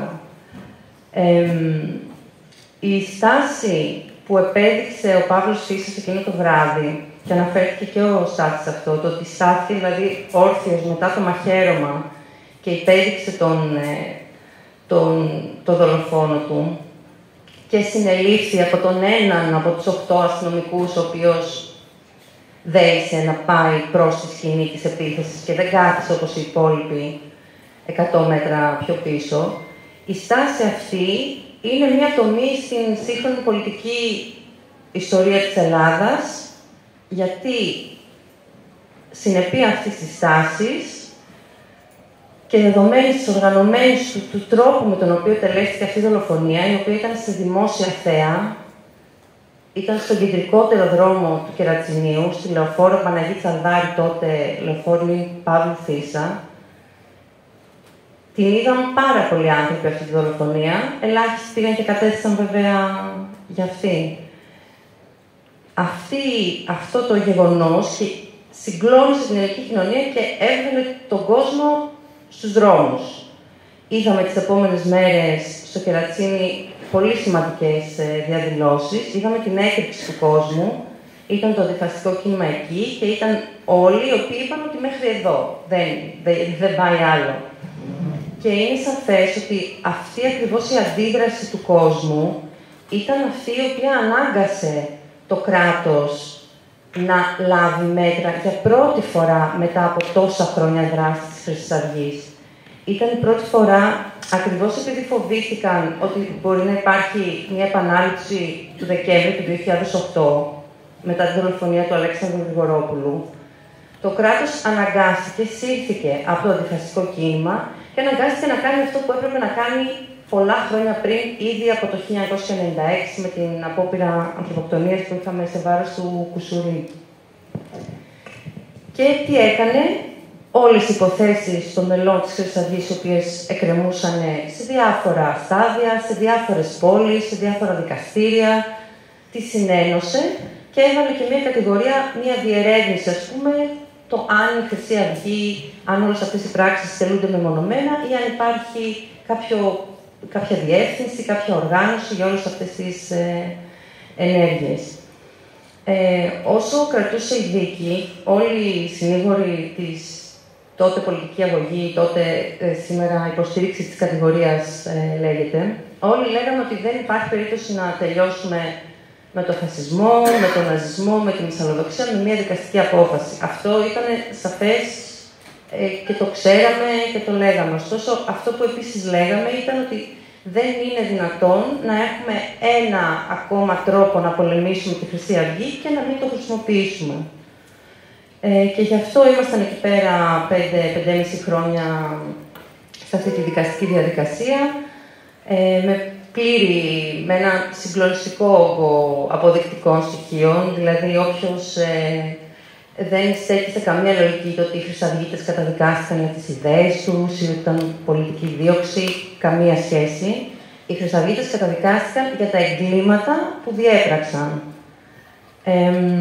Και φτάσαμε σε μια ιστορική απόφαση του Οκτώβρη του 2020 με την καταδίκη της ηγεσίας της Χρυσής Αυγής και με την απόρριψη του αιτήματος για αναστολή, δηλαδή το να είναι έξω μέχρι να γίνει το εφετείο, και συνεπή αυτού οδηγήθηκαν 43 από τους 50 καταδικαστέντες κατευθείαν στη φυλακή, ανάμεσά τους Μιχαλολιάκος, Λαγός, Καστιγιάρης, όλη η ηγεσία. Τι γίνεται σήμερα? Σήμερα βλέπουμε ότι το φαινόμενο έχει μεταλλαχθεί. Υπάρχει, όσον αφορά τα ηγετικά μέλη της Χρυσής Αυγής, μια τριχοτόμηση. Δηλαδή έχουμε τον Μιχαλολιάκο, ο οποίος είναι ο ισόβιος αρχηγός της Χρυσής Αυγής, δεν υπάρχει περίπτωση να φύγει μόνο όταν πεθάνει. Έχουμε τον Μιχαλολιάκο, έχουμε τον Λαγό με δικό του κόμμα και έχουμε τον Κασιδιάρη, ο οποίος είναι αυτός ο οποίος φαίνεται να επιβιώνει πολιτικά και με την είσοδο των Σπαρτιατών στη Βουλή, με όλη αυτή την κατάσταση με τις τροπολογίες, με αυτό που συνέβη τέλος πάντων από την κυβέρνηση, που δεν ήταν και πολύ επιτυχημένος ο χειρισμός, να το πούμε και αυτό. Βέβαια, βλέπουμε ότι ακόμα και τα ποσοστά του Κασιδιάρη κινούνται σε ένα 3, 4, 5%, 8%, 9%, δηλαδή δεν αντιστοιχούν σε καμία περίπτωση ούτε στα ποσοστά που είχε φτάσει δημοσκοπικά το Σεπτέμβριο του 2013 η Χρυσή Αυγή. Και βέβαια, βλέποντας την άνοδο της ακροδεξιάς σε όλη την Ευρώπη, η οποία μας προβληματίζει όλους, μας ανησυχεί όλους, είναι πολύ δύσκολη κατάσταση. Βλέποντας ότι η Μελώνη είναι στην Ιταλία, πρόσφατα στην Ολλανδία βγήκε, δεν είναι μόνο απλά κυβερνητικοί εταίροι, έχουν την πρώτη θέση και συγκροτούν κυβέρνηση μόνοι τους. Και στην Ολλανδία είναι το πρόσφατο παράδειγμα. Βλέπουμε ότι εδώ στην Ελλάδα δεν υπάρχει το αντίστοιχο ρεύμα και το αντίστοιχο κόμμα το οποίο ακροδεξιό, το οποίο θα μπορέσει να κερδίσει από την Ευρωπαϊκή Άνοδο. Υπάρχει ένας κατακαιρματισμός, ας το πούμε έτσι.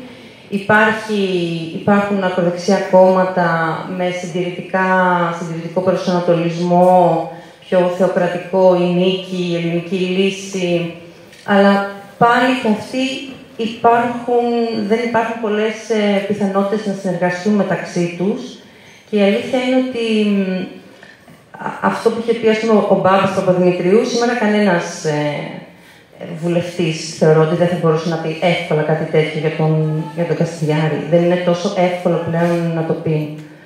Οπότε βλέπουμε ότι υπάρχει μία μετάλλαξη του τρόπου δράσης και στο επίπεδο των ιδεών και του τρόπου εγκληματικής δράσης των χρυσαυγητών εν γέννη. Το 2013, ας πούμε, έχουμε τα τάγματα εφόδου. Είπε και ο Στάθης για το τάγμα εφόδου της Νίκαιας, που ήταν ο πιο δυναμικός σχηματισμός. Αν είχατε δει εικόνες, ήταν πραγματικά πολύ τρομακτικό να βλέπεις 20-30 σωματώδεις άντρες με στολή παραλλαγής, ομοιόμορφα, στοιχισμένους, να περπατάνε σε γειτονιές, να περπατάνε στον δρόμο, να κάνουν παρέλαση και να φωνάζουν με επικεφαλής, ας πούμε, το Λαγό. Ήταν τρομακτικό να το βλέπεις αυτό. Δεν μπορούσε να το πιστέψεις σε μια γειτονιά γίνεται κάτι τέτοιο. Αυτές οι εικόνες πλέον δεν υπάρχουν και αυτή η τρομοκρατία, η οργανωμένη της Χρυσής Αυγής, δεν υπάρχει. Ωστόσο, βλέπουμε ότι υπάρχει πιο πολύ μεμονωμένες δράσεις και βλέπουμε ότι δυστυχώς οι ιδέες της Χρυσής Αυγής έχουν διαχυθεί σε ένα κομμάτι της κοινωνίας.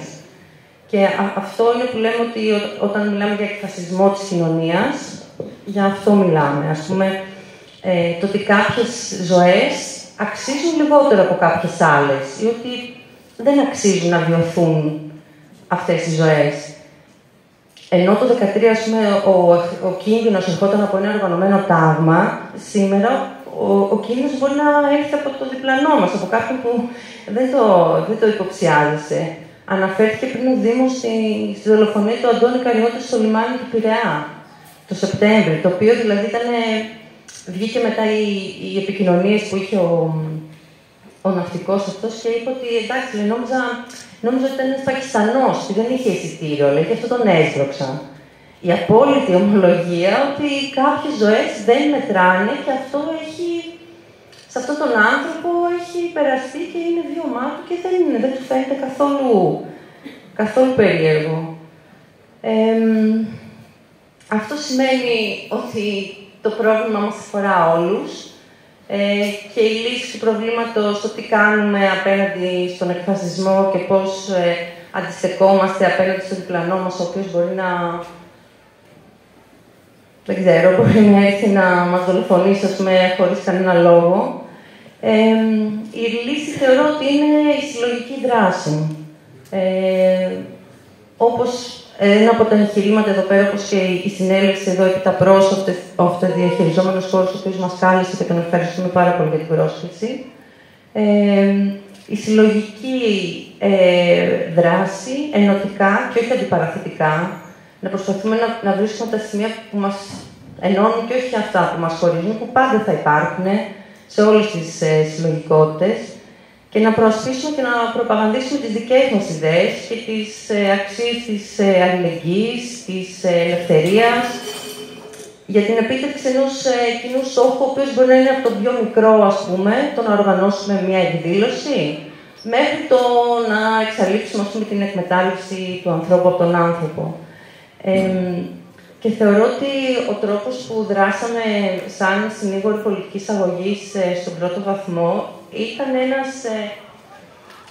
ένας τρόπος συλλογικής δράσης που όλοι μαζί συνήγοροι, και αυτοί που ανέφερα πριν, και ο Κώστας ο Παπαδάκης, ο Θανάσης ο Καπαγιάννης, ο Κώστας ο Καρμέας, οι συνήγοροι των συνδικαλιστών του ΠΑΜΕ, ο Άγγελος Βρετός, ο Μάνος ο Μαλαγάρης, ο Χαρίλας ο Στρατής, ήταν όλοι αυτοί οι οποίοι μαζί δράσαμε, ενώ δεν ήμασταν στον ίδιο ιδεολογικό χώρο, ούτε προφανώς είχαμε και τις διαφορές μας, αλλά δράσαμε συλλογικά και ανιδιοτελώς και για ένα κοινό σκοπό.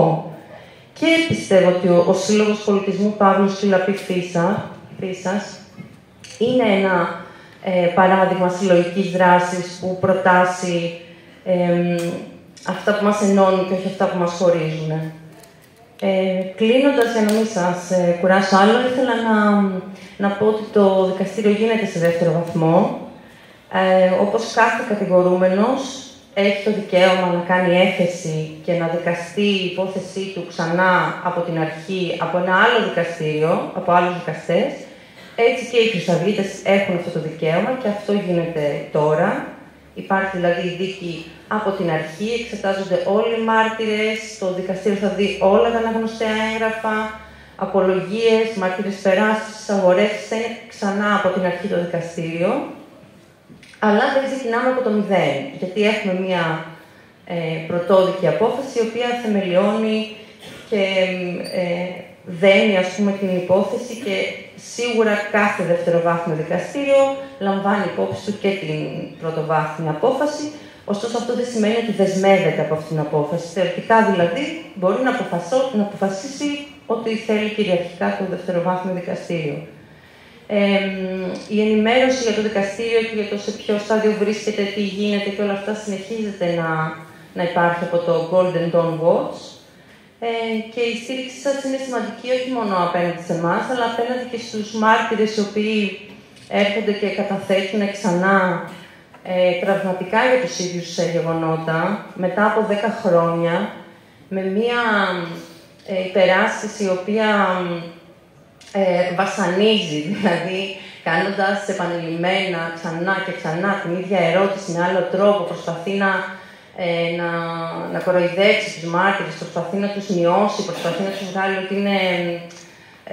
ότι δεν είναι αντικειμενικοί, ότι λένε ψέματα, προσωπικές επιθέσεις, δηλαδή το τι υφίστανται οι μάρτυρες εκεί πέρα μέσα. Πραγματικά εγώ τους θαυμάσω όλους όσοι έχουν περάσει. Και μάλιστα τις επόμενες μέρες είναι να καταθέσουν και 2 μάρτυρες από εδώ, από την πόλη σας, από την Πάτρα. Αφορούσε μια επίθεση που είχε γίνει έξω από τα γραφεία της Χρυσής Αυγής το Μάρτι του 2013, αν δεν κάνω λάθος, σε έναν νέο μαθητή ηλικίου τότε, τον Αντίοχο, ο οποίος επειδή είχε μακριά μαλλιά και σκουλαρίκια και περνούσε έξω από τα γραφεία της Χρυσής Αυγής και δεν κατέβασε το κεφάλι του κάτω και κοίταξε τα μέλη της ασφάλειας που ήταν έξω από τα γραφεία, τον πλακώσανε στο ξύλο. Και ο πατέρας του, επειδή ήταν δικηγόρος, τόλμησε και πήγε στο αστυνομικό τμήμα και κατέθεσε μήνυση, γιατί να πούμε και τότε ότι πριν τη δολοφονία του Παύλου υπήρχε πάρα πολύ μεγάλος φόβος στους μάρτυρες, σε όσους υφίστανται επιθέσεις, στο να πάνε στην αστυνομία και να δηλώσουν αυτό που τους συνέβη.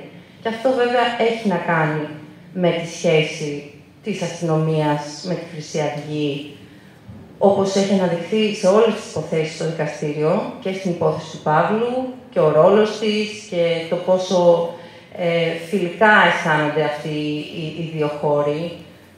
Δεν υπάρχει δηλαδή, υπάρχει μια συνάφεια, όσο να πεις. Και γι' αυτό είναι πάρα πολύ σημαντικό και για αυτούς τους ανθρώπους που έρχονται και υφίστανται όλα αυτά. Κατά τα άλλα, αυτά από εμένα. Ευχαριστούμε πάρα πολύ για την πρόσκληση.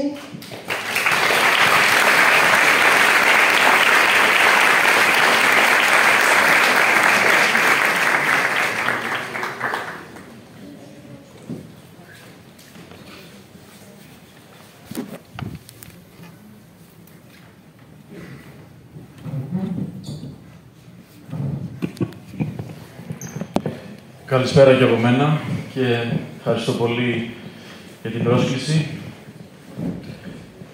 Χαίρομαι που βρίσκομαι εδώ απόψε με τους ανθρώπους της αλληλεγγύης. Δεν χρειάζεται, νομίζω, καν να αναφέρω πόσο σημαντικό είναι να γίνονται τέτοιες εκδηλώσεις στην περίοδο που ζούμε. Από την άλλη, όμως, ο λόγος που προσωπικά κατάφερα τελικά να έρθω εδώ απόψε έχει να κάνει με μία ακόμα πράξη καταστολής που δεχτήκαμε από το Ιταλικό κράτος. Στα τέλη του Οκτωβρίου τελειώσαμε μία ακόμα αποστολή διάσωσης με το Mare Ionio. Για όσους και όσες δεν το γνωρίζουν, το Ιταλικό καράβι Mare Ionio της οργάνωσης Mediterranea Saving Humans είναι ένα αυτοργανωμένο εγχείρημα, ένα πολιτικό εγχείρημα θαλάσσιας έρευνας και διάσωσης που ξεκίνησε την εποχή του Σαλβίνη ως απάντηση του Ιταλικού κινήματος στα κλειστά λιμάνια και στις συλλήψεις των διασωστών και συνεχίζεται μέχρι σήμερα. Οπότε με αυτό το καράβι οργανώνουμε αποστολές στα διεθνή ύδατα ανοιχτά της Λιβύης με σκοπό να εντοπίσουμε ανθρώπους σε κίνδυνο, να τους διασώσουμε και να τους μεταφέρουμε στο πλησιέστερο ασφαλές λιμάνι. Στα τέλη Οκτωβρίου, λοιπόν, διασώσαμε 116 ανθρώπους και με το που φτάσαμε στο λιμάνι της Σικελίας, μας περίμενε το Ιταλικό λιμενικό για να μας μπλοκάρει το καράβι, για να μας κατασχέσει το πλοίο για άλλες 20 μέρες, διοικητική κράτηση και πρόστιμο 3.000 ευρώ. Αυτός είναι ο νέος νόμος που πέρασε η κυβέρνηση της Μελώνη με το που βγήκε στην εξουσία και στοχεύει αποκλειστικά και μόνο τα διασωστικά καράβια της κοινωνίας των πολιτών. Ήδη μέσα στο 2023 έχουν κατασχεθεί 12 διασωστικά πλοία. Στην πιο θανατηφόρα θάλασσα του πλανήτη, όπου μόνο φέτος υπάρχουν 2.500 νεκροί και νεκρές, σε αυτή τη θάλασσα, αντί να αυξάνονται τα μέσα διάσωσης, τα κατασχέτουν, τα ακινητοποιούν και τα μπλοκάρουν. Γιατί το μήνυμα είναι ξεκάθαρο. Η διάσωση πρέπει να σταματήσει, η διάσωση πρέπει να ποινικοποιηθεί, η αλληλεγγύη προς τους πρόσφυγες πρέπει να ποινικοποιηθεί. Αυτό είναι το μήνυμα. Γιατί οι μετανάστες και οι μετανάστες πρέπει να είναι κάτι το οποίο είτε θα πνίγεται στη θάλασσα, είτε θα κλείνεται στα στρατόπεδα συγκέντρωσης, είτε θα δουλεύει στις μανολάδες και δεν θα μας νοιάζει.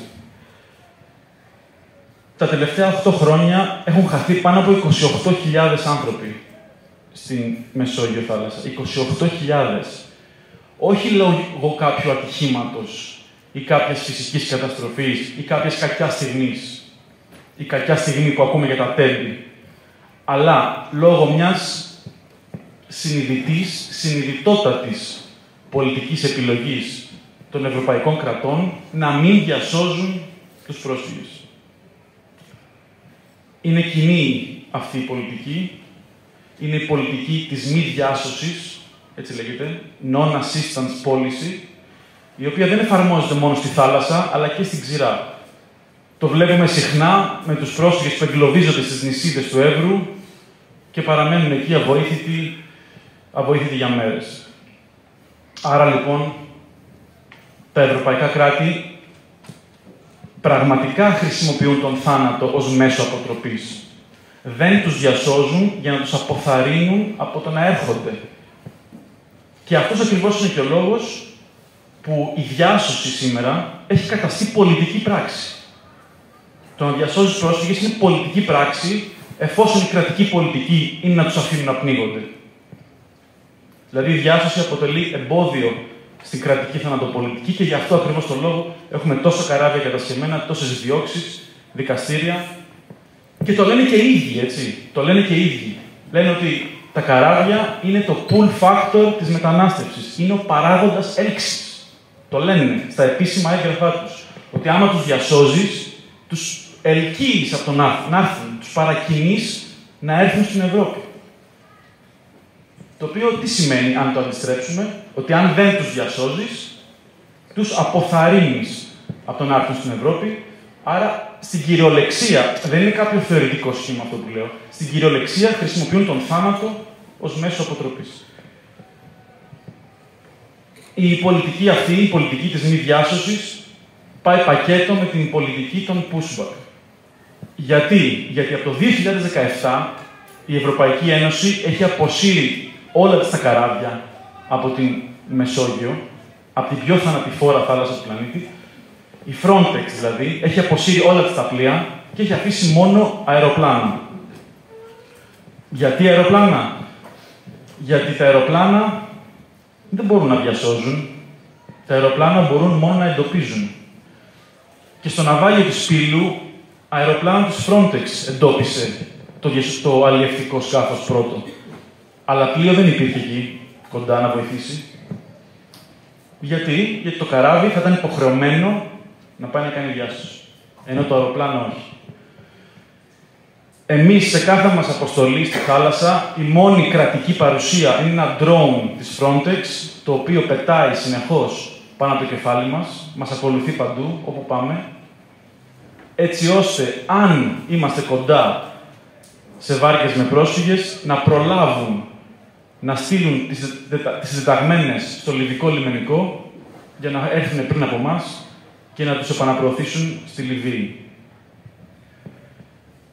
Κατά αυτόν τον τρόπο, χιλιάδες άνθρωποι κάθε χρόνο επιστρέφουν βία στη Λιβύη με την άμεση συνεργασία των ευρωπαϊκών αεροπλάνων. Και μπορεί αυτό να ακούγεται μια απλή λέξη, επαναπροώθηση, αλλά ειδικά στην περίπτωση της Λιβύης μιλάμε για επιστροφή σε χώρα με ανοιχτό εμφύλιο πόλεμο, μιλάμε για επιστροφή σε μέρη όπου υπάρχουν σκλαβοπάζαρα, κανονικά απαγάγονται και πολλούνται άνθρωποι στον δρόμο και υπάρχουν κανονικά στρατόπεδα βασανιστήριων από τις χιλιάδες ένοπλες συμμορίες και πολιτοφυλακές που έχει η Λιβύη.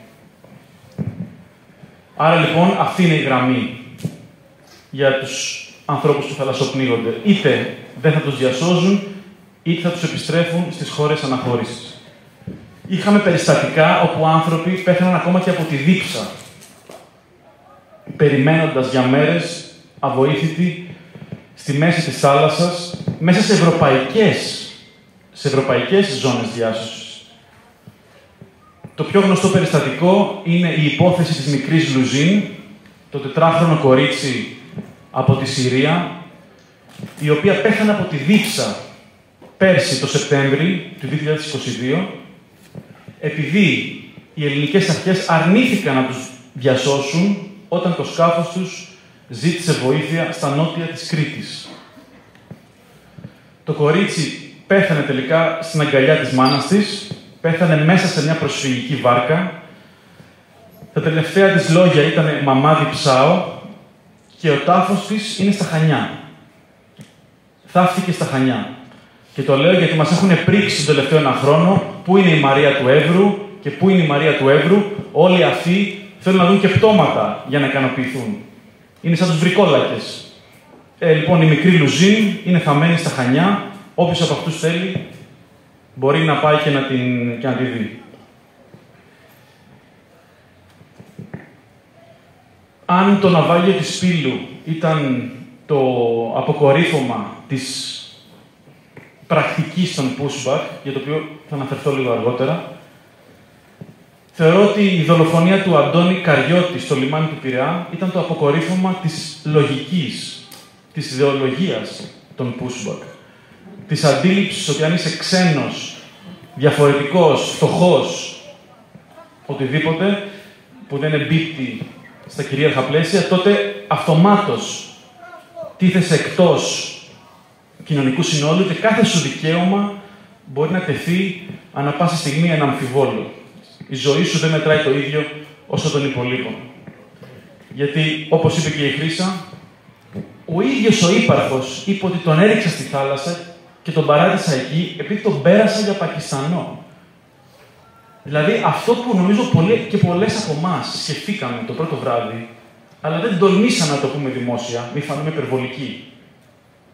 Το συζητάγαμε σε παρεάκια. Παιδιά, μάλλον τον περάσαμε για μετανάστη. Το ομολόγησε ο ίδιος ο δράστης. Και το χειρότερο είναι ότι το ομολόγησε ο ίδιος ο δράστης, όχι επειδή το πίστευε. Γιατί από ό,τι φάνηκε γνωρίζανε ότι είναι ένας άνθρωπος από την Κρήτη που έκανε το δρομολόγιο συχνά. Αλλά το είπε γιατί έτσι θεώρησε ότι θα πέσει στα μαλακά. Η απόλυτη κανονικοποίηση των ζώων που δεν μετράνε. Και είναι αυτό για το οποίο μιλάμε συνέχεια. Ότι αν αυτά τα ρατσιστικά αφηγήματα επικρατήσουν, τότε κανείς και καμία δεν είναι ασφαλής σε μια κοινωνία που υπάρχει ρατσισμός. Γιατί όπως λέει και το σύνθημα, ο φασισμός στην αρχή έρχεται για τους άλλους και μετά για όλους.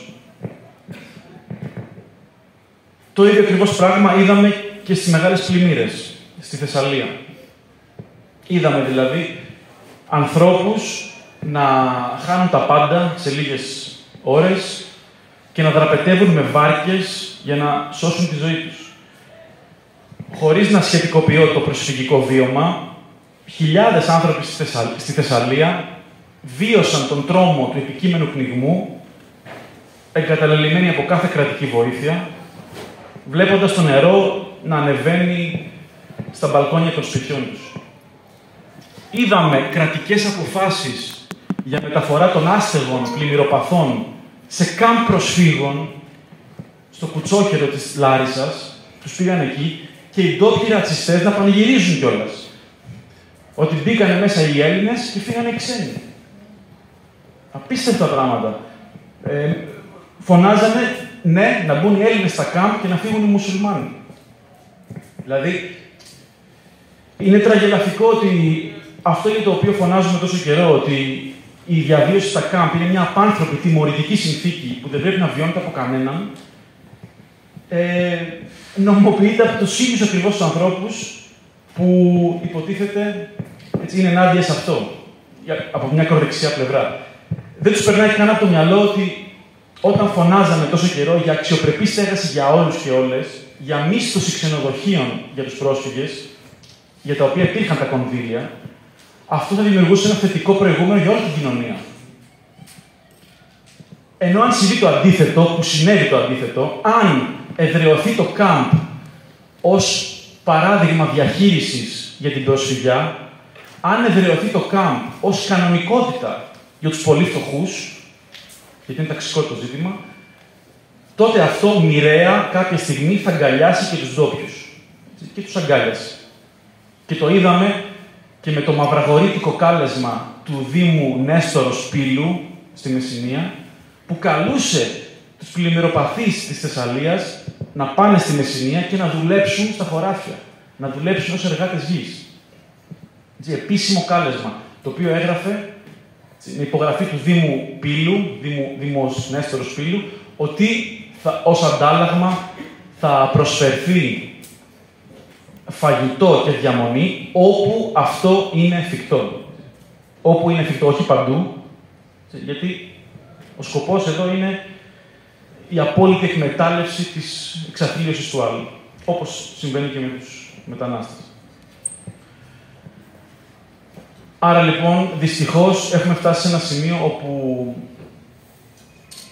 η ανθρώπινη ύπαρξη, ειδικά στη θάλασσα, σε ένα πεδίο που είμαστε εμείς, που είναι μακριά από τις κάμερες, μακριά από τα φώτα της δημοσιότητας, κανείς δεν βλέπει τι γίνεται, έχει παγιωθεί αυτός ο πλήρης διαχωρισμός της ανθρώπινης ύπαρξης ανάμεσα στις ζωές που αξίζει να διασωθούν και τις ζωές που αξίζει να πεθάνουν.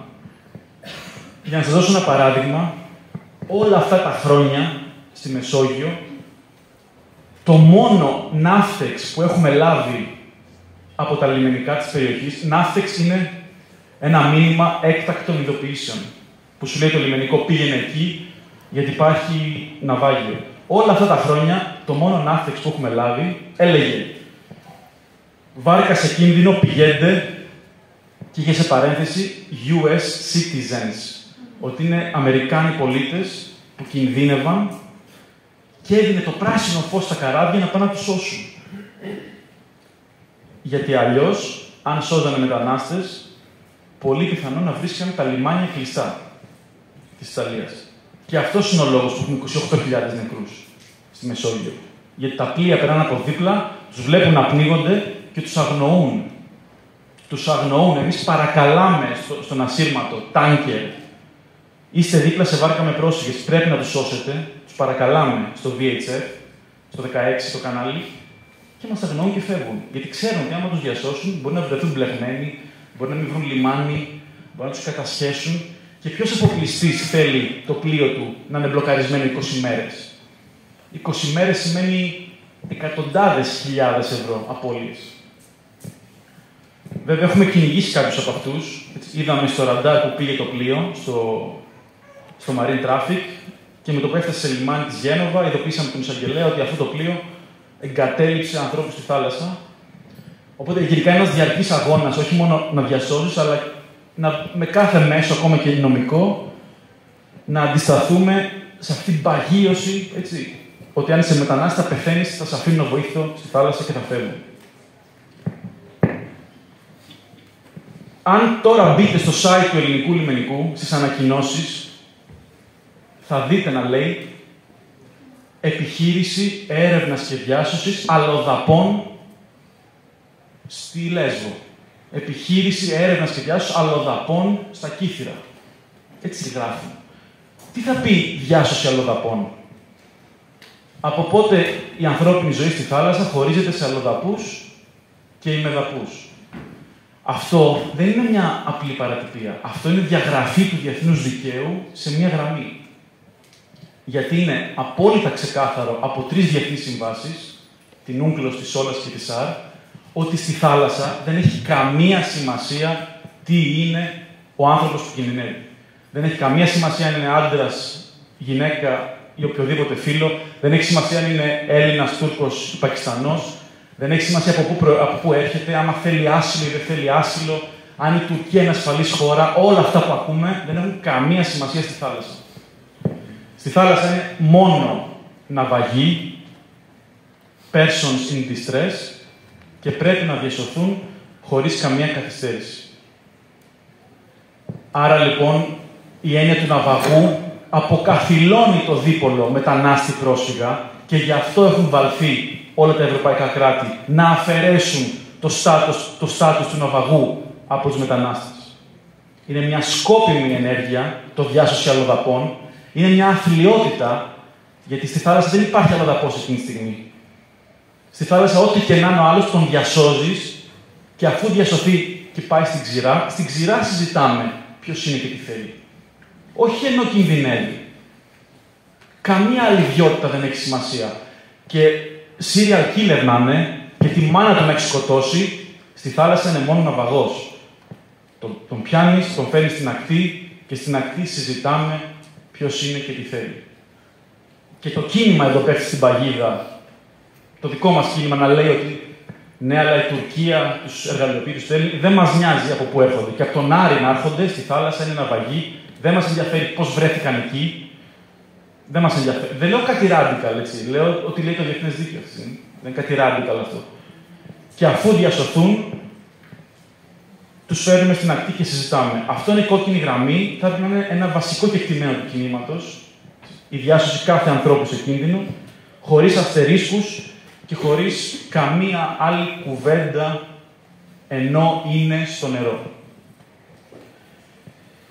Άρα λοιπόν, σκοπίμως το ελληνικό λιμενικό χρησιμοποιεί τη λέξη διάσωση αλλοδαπών για να μας συνηθίσει την ιδέα ότι αυτοί οι άνθρωποι δεν είναι σε κίνδυνο, είναι κίνδυνος, δεν είναι ναυαγοί, είναι λαθρέοι, και γι' αυτό ακριβώς το λόγο, αφού δεν είναι ναυαγοί, δεν κάνουν τίποτα από αυτά που προβλέπεται από τον νόμο. Δεν σηκώνουν ελικόπτερο, δεν στέλνουν ποτέ ναύτεξ. Υπάρχει μια σειρά πρωτοκόλων που πρέπει να κάνεις όταν κινδυνεύει κάποιος. Έτσι φτάσαμε στο ναυάγιο του Σπήλου. Αυτό είναι το context γύρω από το οποίο τελικά ως αποκορύφωμα φτάσαμε στο ναυάγιο της Πύλου. 14 Ιουνίου 2023. Είναι η απόλυτη φρίκη αυτό που συνέβη. Είναι το μεγαλύτερο ναυάγιο στην ιστορία της μεταπολεμικής Ελλάδας. Είναι το μεγαλύτερο ρατσιστικό έγκλημα στην ιστορία της μεταπολεμικής Ευρώπης εν καιρό ειρήνης. 650 νεκροί και νεκρές. Και είναι ρατσιστικό έγκλημα γιατί νομίζω εδώ πέρα όλοι και όλες γνωρίζουμε ότι αν μέσα σε αυτή τη βάρκα ήταν Ευρωπαίοι πολίτες, θα τους είχαν διασώσει από το πρώτο δευτερόλεπτο. Έτσι, δεν υπάρχει καμία αμφιβολία γι' αυτό. Είναι ο ορισμός του ρατσιστικού εγκλήματος. Γι' αυτό ακριβώς το λόγο, επειδή το ξέρουν ότι έχουν κάνει ανθρωποκτονία, το ξέρουν, 650 άνθρωποι είναι στον πάτο της θάλασσας ακόμα και σήμερα, από την αρχή προσπάθησαν να το καλύψουν με κάθε τρόπο, χρησιμοποιώντας διάφορα αφηγήματα, τα οποία νομίζω είναι καλό να τα δούμε λίγο ένα-ένα. Πρώτα απ' όλα το κλασικό. Τι λένε όταν συμβεί ένα ναυάγιο στην Ιταλία και στην Ελλάδα? Ότι δεν φταίνε εμείς, φταίνε οι διακινητές. Για όλα φταίνε οι διακινητές. Αυτοί βάλαν τη βάρκα, τους ανθρώπους σε μια σαπιόβαρκα, δεν τους βάλαμε εμείς, οι διακινητές τους βάλανε. Αυτοί φταίνε. Ήδη σε 24 ώρες μέσα συλλάβανε 9 ανθρώπους. Αν είναι δυνατόν. Ήταν οι άλλοι βρεγμένοι ακόμα, είχαν βγει από το ναυάγιο και τους ανακρίνανε. Με τις κουβέρτες. Και σε 24 ώρες βρήκαν 9 ενόχους, 9 Αιγύπτιους, οι οποίοι είναι ακόμα στις φυλακές. Και τους οποίους τους φορτώνουν την ευθύνη των θανάτων. Ότι αυτοί φταίνε που βουλιάξαν. Άρα, όχι μόνο το κράτος πάνε να τη βγάλει λάδι, πάνε να φορτώσουν και σε 9 ανθρώπους την ευθύνη μιας εκατόμβης. Μιας εκατόμβης. Ούτε η μαφία δεν τα κάνει αυτά. Ούτε η Κόζα Νόστρα δεν φορτώνει σε 9 τυχαίους, 9 τυχαία θύματα την ευθύνη 650 νεκρών. Για να δούμε λίγο το πολιτικό κομμάτι. Νομίζω ότι όλοι εδώ ξέρουμε ότι το αφήγημα περί διακινητών, ότι φταίνουν οι διακινητές, ότι οι διακινητές υπάρχουν επειδή δεν υπάρχει νόμιμος τρόπος να έρθει κάποιος στην Ευρώπη για να στήσει άσυλο. Δεν υπάρχουν νόμιμα περάσματα για την προσφυγιά και τη μετανάστευση. Τα ευρωπαϊκά κράτη έχουν κλείσει όλα τα περάσματα, τα συνοριακά. Οπότε ο μόνος τρόπος για έναν αλλοδαπό να ζητήσει άσυλο είναι να πληρώσει $5.000 έναν διακινητή και να ρισκάρει τη ζωή του ή τη ζωή της στη θάλασσα. Ή ακόμα χειρότερα να ρισκάρει να βασανιστεί και να πυροβοληθεί ακόμα στα σύνορα του Εύρου. Γι' αυτό πρέπει να μιλάμε όποτε μας λένε για τους διακινητές. Ότι στο 2023 δεν υπάρχει νόμιμος και ασφαλής τρόπος για έναν άνθρωπο για να ασκήσει ένα διεθνώς κατοχυρωμένο δικαίωμα. Το δικαίωμα του ασύλου. Μετά, τι μας λέγανε? Δεύτερο αφήγημα. Ότι το ναυάγιο έγινε σε διεθνή ύδατα. Άρα δεν μπορούσαμε να τους βοηθήσουμε. Η Ελλάδα δεν είχε δικαιοδοσία. Πάλι ψέμα. Αυτό είναι μισή αλήθεια, αλλά ένα ολόκληρο ψέμα. Γιατί, ναι, το ναυάγιο έγινε σε διεθνή ύδατα, αλλά τα διεθνή ύδατα όλου του πλανήτη χωρίζονται σε περιοχές ευθύνης, έρευνας και διάσωσης, που υπάγονται σε ένα κράτος. Υπάρχει η ελληνική ζώνη διάσωσης, η ιταλική, η ολλανδέζικη και ούτω καθεξής. Οι άνθρωποι αυτοί βρίσκονταν στην ελληνική ζώνη διάσωσης, άρα ο μόνος υπεύθυνος για την προστασία της ζωής τους ήταν οι ελληνικές αρχές. Αυτό έχει λήξει. Άρα οι ελληνικές αρχές είναι υπόλογες που δεν τους διάσωσαν. Επόμενο, είπαν ότι δεν θέλαν να διασωθούν. Εμείς θέλαμε, αλλά δεν θέλαν αυτοί. Δεν θέλαν να διασωθούν οι άνθρωποι. Ξανά victim blaming, ξανά περνάνε την ευθύνη στους νεκρούς. Δεν ξέρω αν υπάρχει μεγαλύτερη χυδαιότητα από το να κατηγορήσει τους νεκρούς ανθρώπους ότι αυτοί φταίνε που ναυάγησαν. Γιατί δεν ήθελαν να διασωθούν. Όπως τα θύματα βιασμού φταίνε που βιάστηκαν. Ακόμα μια φορά μεταφέρεται η ευθύνη στους στα θύματα. Μετά λέγανε ότι δεν τους διασώσαμε επειδή δεν χρειαζόντουσαν βοήθεια. το πλοίο πήγαινε, προχώραγε προς την Ιταλία. Ήταν σε καλή κατάσταση και πήγαινε με σταθερή πορεία.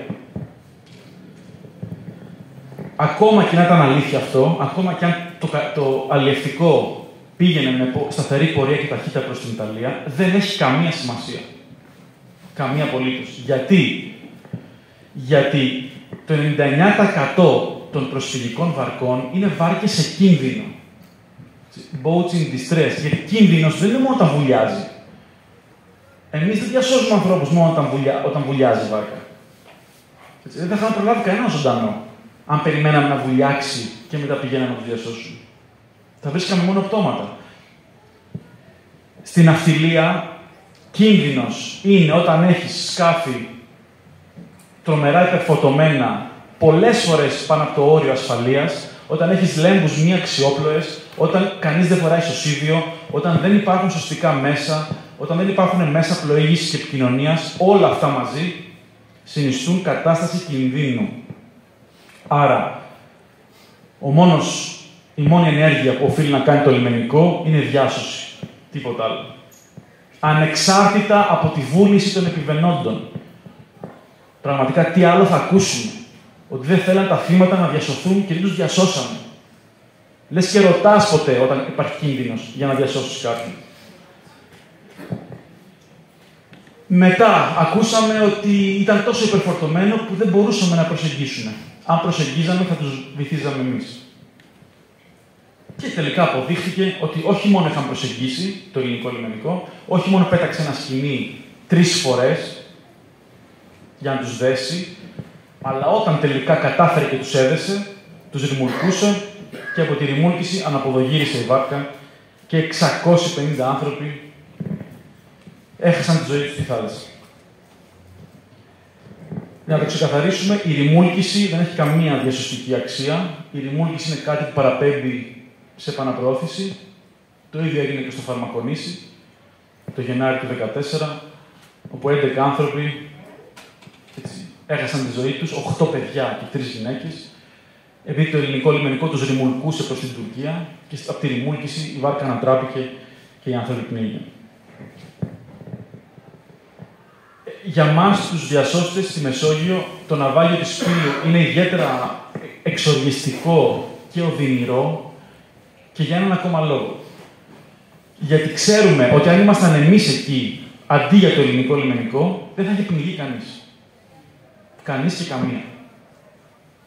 Εμείς έχουμε διασώσει πολλές φορές τέτοιες βάρκες, με 500 ανθρώπους πάνω, με 600 ανθρώπους πάνω, και δεν έχει πάθει ποτέ κανείς ούτε γρατζουνιά. Ούτε γρατζουνιά. Γιατί έχουμε συγκεκριμένα πρωτόκολλα, συγκεκριμένες τεχνικές, όπου αν εφαρμοστούν, ελαχιστοποιούν την πιθανότητα απολειών. Για παράδειγμα, πρώτα απ' όλα πρέπει να πλησιάσεις τους πρόσφυγες με μικρότερα σκάφη. Δεν μπορείς να πας με το μεγάλο του λιμενικού. 37 μέτρα ήταν αυτή, το 9-20. Εμείς προσεγγίζουμε με 2 μικρά φουσκωτά και με τη βοήθεια διερμηνέων μιλάμε με τους ανθρώπους, τους ηρεμούμε, τους εξηγούμε τι πρόκειται να συμβεί, ότι είμαστε εκεί να τους βοηθήσουμε. Μοιράζουμε σωσίβια σε όλους και όλες και σε μικρές ομάδες, 5-5, τους παίρνουμε στα φουσκωτά και από τα φουσκωτά τους πάμε στο καράβι. Γιατί το ελληνικό λιμενικό τους ακολουθούσε για 4 ώρες, δίπλα τους, ήταν 4 ώρες, σύμφωνα με τα δικά τους στοιχεία, και δεν έδωσε ένα σωσίβιο. Ένα σωσίβιο δεν έδωσε. Γιατί δεν επιχείρησε ούτε μία ενέργεια διάσωσης? Γιατί ως διαμαγείας οι κάμερες εκείνη τη νύχτα δεν έγραφαν? Γιατί έστειλαν μόνο ένα σκάφος στο 9-20 του λιμενικού με μασκοφόρους, 4 μασκοφόρους των ειδικών δυνάμεων από την Κρήτη και όχι από την Πελοπόννησο που είναι δίπλα στην Πύλη? Και πάνω απ' όλα, γιατί διέταξαν τα εμπορικά πλοία να τους δώσουν φαΐ, νερό και καύσιμα. Αυτό έκανε το ελληνικό λιμενικό. Διέταξε 2 τάνκερ να δώσουν φαΐ, νερό και βενζίνη. Πού κολλάει το φαΐ και η βενζίνη? Διάσωση ζήτησαν οι άνθρωποι, όχι βενζίνη. και είχαν το θράσος να βγαίνουν στα κανάλια και να λένε ότι οι πρόσφυγες πετάγανε τις τροφές στη θάλασσα. Είχαν το θράσος να πούνε αυτό το πράγμα. Οι άλλοι κινδύνευαν και τους πηγαίνανε σάντουιτς και ψωμιά. Αν είναι δυνατόν. Αν είναι δυνατόν, τι ακούγαμε εκείνες τις μέρες. Και δεν υπήρχε κανένας αντίλογος στο δημόσιο λόγο. Πώς υιοθετείτε ότι το σάντουιτς είναι πάνω από το σωσίβιο όταν ένα σκάφος ζητάει βοήθεια στη μέση της θάλασσας? Πώς σκατά δικαιολογείται αυτό το πράγμα? Η απάντηση είναι πολύ απλή. Το φαΐ, το νερό και η βενζίνη το κάνουν συστηματικά, είναι μια στάνταρ πρακτική και το κάνουν για να τους ενθαρρύνουν να συνεχίσουν το ταξίδι τους προς την Ιταλία. Αυτό είναι το ζήτημα. Η Ελλάδα το κάνει, η Μάλτα το κάνει, τους δίνει προμήθειες και τους λέει συνεχίστε παιδιά, από εκεί είναι η Ιταλία. Από εκεί, καλά πάτε. Σκοπός τους είναι η αποτροπή. Σκοπός τους είναι να μην έρχονται εδώ, ακόμα και αν πνιγούν λίγο παραδίπλα, στα νερά του γείτονα. Αυτό συνέβη εκείνο το βράδυ. Το ναυάγιο της Πύλου συνέβη επειδή οι ελληνικές αρχές επέλεξαν να μην διασώσουν 750 ανθρώπους σε ένα καρυδότσουφλο και επέλεξαν με πολιτική εντολή να τους συνοδεύσουν, παύλα ρημουλκίσουν εκτός της ελληνικής ζώνης διάσωσης με σκοπό να τους ξεφορτωθούν και να τους πάρει η Ιταλία ή η Μάλτα. Αυτό συνέβη. Δεν υπάρχει καμία άλλη πιθανή εκδοχή. Και μιλάμε συνεχώς για τα push forward της Τουρκίας προς την Ελλάδα. Ακούμε συνέχεια στα μίντια ότι η Τουρκία, τα τουρκικά σκάφη συνοδεύουν πρόσφυγες στην Ελλάδα και δεν μιλάμε ποτέ για τα ελληνικά push forward.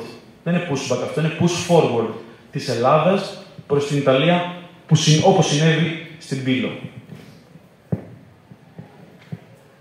Και κάτι τελευταίο για με αυτό να κλείσω. Γιατί αυτοί οι άνθρωποι βρέθηκαν στην Πύλο ευθύς εξ αρχής? Τεράστιο πολιτικό ζήτημα. Γιατί βρέθηκαν στην Πύλο αυτοί οι πρόσφυγες? Γιατί αυτοί που πνίγηκαν ήταν Σύριοι, Πακιστανοί, Παλαιστίνοι, άνθρωποι που ερχόντουσαν πολύ συχνά στα ελληνικά νησιά. Γιατί όχι σε αυτή την περίπτωση? Γιατί δεν πήραν μια βάρκα από την Τουρκία να έρθουν στη Λέσβο, που είναι μόνο 6 μίλια. 6 μίλια είναι. Και πήγαν στη Λιβύη, στο Τομπρούκ, να κάνουν ένα ταξίδι 600 μίλια μέχρι την Ιταλία. Γιατί στην Ιταλία πήγαιναν. Γιατί επέλεξαν ένα ταξίδι 100 φορές μεγαλύτερο? Γιατί ξέρουν τι θα πάθουν αν πέσουν στα χέρια του ελληνικού λιμενικού. Το ξέρουν, το έχουν βιώσει και προσπαθούν να το αποφύγουν πάση θυσία. Εμείς διασώζουμε ανθρώπους στη Μεσόγειο που μας λένε ότι δεν αντέχω να βασανιστώ δεύτερη φορά. Δεν αντέχω να βασανιστώ στην Ελλάδα δεύτερη φορά. Τα τελευταία 2 χρόνια, εγώ προσωπικά δεν μπορώ να λέω στους ναυαγούς από ποια χώρα είμαι, όταν τελειώσει η διάσωση, γιατί συνήθως είμαστε όλοι μαζί στο κατάστρωμα, πιάνουμε κουβέντα, πώς σε λένε, από πού είσαι. Με το που τους λέω Ελλάδα, μου δείχνουν ουλές από βασανιστήρια στο σώμα τους, μου λένε look, Greek police, και μας διηγούνται πώς τους συνέλαβαν στα ελληνικά σύνορα, τους βασάνισαν, τους λίστεψαν και τους επαναπροώθησαν μυστικά στην Τουρκία. Όχι μία φορά. 2, 3, 4, 5 φορές, ώστε στο τέλος οι άνθρωποι φύγαν από την Τουρκία, πήγανε με αεροπλάνο στη Λιβύη, μπήκαν σε μια βάρκα και τους διασώσαμε εμείς στην Κεντρική Μεσόγειο. Αυτό το οποίο ακούμε στα κανάλια όχι, αλλά στο δημόσιο λόγο ως pushback, ότι η Ελλάδα κάνει pushback και έτσι οι άνθρωποι αποφεύγουν να έρθουν εδώ, είναι ένας εφημισμός. Είναι καταφημισμό. Αυτές οι επιχειρήσεις δεν είναι pushback. Είναι κρατικές απαγωγές και εξαφανίσεις. Γιατί αυτό που συμβαίνει στα ελληνικά νησιά εδώ και 3,5 χρόνια δεν έχει συμβεί ποτέ ξανά πουθενά αλλού στην Ευρώπη. Είναι μια ελληνική καινοτομία. Γιατί οι πρόσφυγες φτάνουν μόνοι τους και μόνες τους, φτάνουν στα ελληνικά νησιά Οι ελληνικές αρχές δεν τους καταγράφουν, τους απαγάγουν από την ακτή, από τα χωράφια που είναι κρυμμένοι, τους παίρνουν, τους αφαιρούν τα προσωπικά αντικείμενα, τους ξαναπηγαίνουν στη θάλασσα, τους ξαναβάζουν σε σκάφη του λιμενικού, πάνε στα ανοιχτά, τους φορτώνουν με την απειλή των όπλων σε κάτι σχεδίες, τα λεγόμενα life raft, χωρίς πηδάλιο και χωρίς μηχανή, και τους παρατάνε ακυβέρνητους στη μέση του Αιγαίου και φεύγουν. Εντάξει, τώρα, αυτό δεν λέγεται pushback, έτσι. Αυτό είναι απόπειρα ανθρωποκτονίας. Αν εγώ πιάσω τώρα έναν εδώ από την Πάτρα, τυχαίο άνθρωπο, τον πάω στα ανοιχτά και τον βάλω σε μια σειρά και φύγω και τον παρατήσω, θα πάω μέσα μάλλον, η Σόβια, δεν ξέρω, θα μας πει Χρύσα. Θα πάω μέσα σίγουρα. Αυτοί καθημερινά απαγάγουν ανθρώπους από την ακτή, τους παρατάνε στη μέση του Αιγαίου και φεύγουν. Το ελληνικό σώμα. Το επίσημο ελληνικό σώμα. Έχουμε το μόνο λιμενικό σώμα παγκοσμίως που όχι απλά δεν διασώζει ναυαγούς, δημιουργεί ναυαγούς. Ναυαγοποιούν ανθρώπους. Τους παίρνουν από μια ασφαλή κατάσταση, είναι ασφαλής ο άλλος, και τον αφήνουν σε μια κατάσταση κινδύνου. Distress. Σαν να έχεις μια πυροσβεστική που βάζει φωτιές. Είναι αυτό. Γιατί το λιμενικό πρέπει να σε παίρνει από τη θάλασσα, να σε φέρει στην ακτή. Στην Ελλάδα γίνεται το αντίθετο. Στις 19 Μαΐου βγήκε ένα βίντεο, δεν ξέρω πόσοι και πόσοι το έχετε δει, από τους New York Times, που δείχνει για πρώτη φορά ολοκληρωμένο μια τέτοια πράξη. Απαγάγανε 12 ανθρώπους από τη Λέσβο και τους αφήσαν στη μέση του Αιγαίου και φύγανε.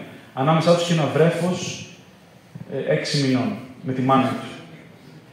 Δυστυχώς αυτά τα βίντεο δεν παίζουν ποτέ στα ελληνικά τηλεοπτικά κανάλια. Έχουμε τεράστιο ζήτημα με αυτό. Υπάρχει μια συνωμοσία της σιωπής. Γιατί αυτή τη στιγμή στην Ελλάδα, αν μιλάς για τα pushback, η κυβέρνηση θα σε στοχοποιήσει ως εχθρό του κράτους και προδότη της χώρας. Το κυρίαρχο αφήγημα είναι ότι οι πρόσφυγες δεν είναι πια ταλέποροι άνθρωποι που ζητάνε άσυλο, αλλά είναι εισβολείς, παράνομοι και όργανο της Τουρκίας. Λένε ότι η Τουρκία διεξάγει υβριδικό πόλεμο, στέλνοντας μετανάστες να παραβιάσουν τα ελληνικά σύνορα. Άρα έχουμε την εισαγωγή μιας πολεμικής συνθήκης στο προσφυγικό. Αυτό είναι τεράστιο πολιτικό ζήτημα που αν δεν το αντιμετωπίσουμε ως κίνημα, δεν πρόκειται να αντιμετωπίσουμε την άκρα δεξιά σε αυτή τη χώρα. Αν δεν μιλήσουμε ευθέως για τι συμβαίνει στα νησιά, τι συμβαίνει με το φράχτη του Εύρου, ένα κεφάλι θα κόβουμε, τη Χρυσή Αυγή, 10 θα ξεφυτρώνουν. Αυτό είναι το πλαίσιο γύρω από το οποίο, αν μιλάς για τα pushback σήμερα, θεωρείς ότι αναπαράγεις την τουρκική προπαγάνδα. Άρα, είσαι προδότης, αφού αναπαράγεις την τουρκική προπαγάνδα. Είναι ένα φαινόμενο που δεν υπάρχει αλλού στην Ευρώπη. Στην Ιταλία, άμα διασώζουμε πρόσφυγες, δεν μας λένε προδότες της χώρας. Μας λένε άλλα πράγματα, αλλά αυτό είναι μια ελληνική ιδιαιτερότητα, η οποία καθιστά πάρα πολύ πιο δύσκολη την αλληλεγγύη στα νησιά και στα σύνορα. Και θεωρώ ότι το ναυάγιο του Σκύλου, αυτό το φρικιαστικό γεγονός, ήταν κάτι που θα συνέβαινε αργά ή γρήγορα, αλλά θεωρώ ότι πολιτικά εμείς δεν πρέπει να το αντιμετωπίσουμε ως μία συνέχεια, αλλά ως μία τομή. Δεν πρέπει να λέμε, δεν μας αντιστοιχεί να λέμε ότι δεν ήταν το πρώτο, δεν ήταν το δεύτερο, έχει ξαναγίνει, θα ξαναγίνει. Μας αντιστοιχεί να δράσουμε και να πούμε ότι είναι ένα έγκλημα αδιανόητων διαστάσεων, ένα γεγονός μοναδικό και απόλυτο που δεν πρέπει να ξανασυμβεί ποτέ. Η Πύλος είναι το μεγαλύτερο ρατσιστικό έγκλημα στην ιστορία της μεταπολεμικής Ελλάδας. Και αυτό το έγκλημα δεν το τέλεσε η Χρυσή Αυγή. Αυτό το έγκλημα δεν το τέλεσε μια ναζιστική ομάδα. Αλλά το ίδιο το κράτος. Αυτή είναι η ποιοτική διαφορά. Ότι πλέον δεν έχεις να τα βάλεις με κάποιους ναζί που μαχαιρώνουν, που κι αυτοί είχαν τις πλάτες του κράτους. Έτσι. Αλλά δεν συγκρίνεται με το να πρέπει να τα βάλεις με το λιμενικό σώμα και το μηχανισμό, το κατασταλτικό που το συνοδεύει. Οπότε θεωρώ ότι αυτό είναι το στοίχημα αυτής της περίοδου, να σταθούμε στο πλευρό όσο μπορούμε στους ανθρώπους που που αντιμετωπίζουν αυτή την κατάσταση, κυρίως τους επιζώντες και τους ανθρώπους που είναι στο πλευρό τους. Έχει ξεκινήσει μήνυση ενάντια στο ελληνικό λιμενικό. 40 επιζώντες έχουν καταθέσει μήνυση για όλα αυτά που συζητάμε τώρα, ότι τους ρημούλκησαν και τους έπνιξαν. Θεωρώ ότι πρέπει να πιέσουμε ώστε να γίνει μια τεράστια δίκη τύπου Χρυσής Αυγής, για πρώτη φορά να κάτσει στο σκαμνί η ελληνική πολιτική ηγεσία και το λιμενικό, για να δικαιωθούν και οι 650 νεκροί και οι 104 επιζώντες και τα χιλιάδες θύματα της κρατικής βίας. Όπως και η Χρυσή Αυγή κάποτε φάνταζε πανίσχυρη, αλλά τελικά συντρίφθηκε από τις δυνάμεις του αντιφασιστικού κινήματος, έτσι πρέπει να συντριφθούν και αυτοί οι μηχανισμοί. Και θεωρώ ότι αυτή τη μάχη μπορούμε να την κερδίσουμε.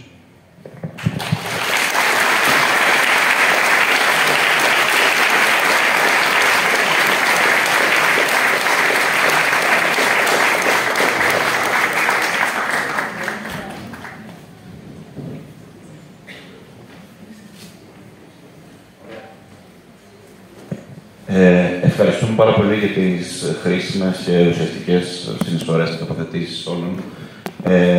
Θα μπορούσαμε ίσως να περάσουμε σε ένα επόμενο στάδιο της εκδήλωσης, αν υπάρχουν ερωτήσεις, απορίες, όπου θέλει κάποια να απευθύνει προς τους ομιλητές ή και τοποθετήσεις,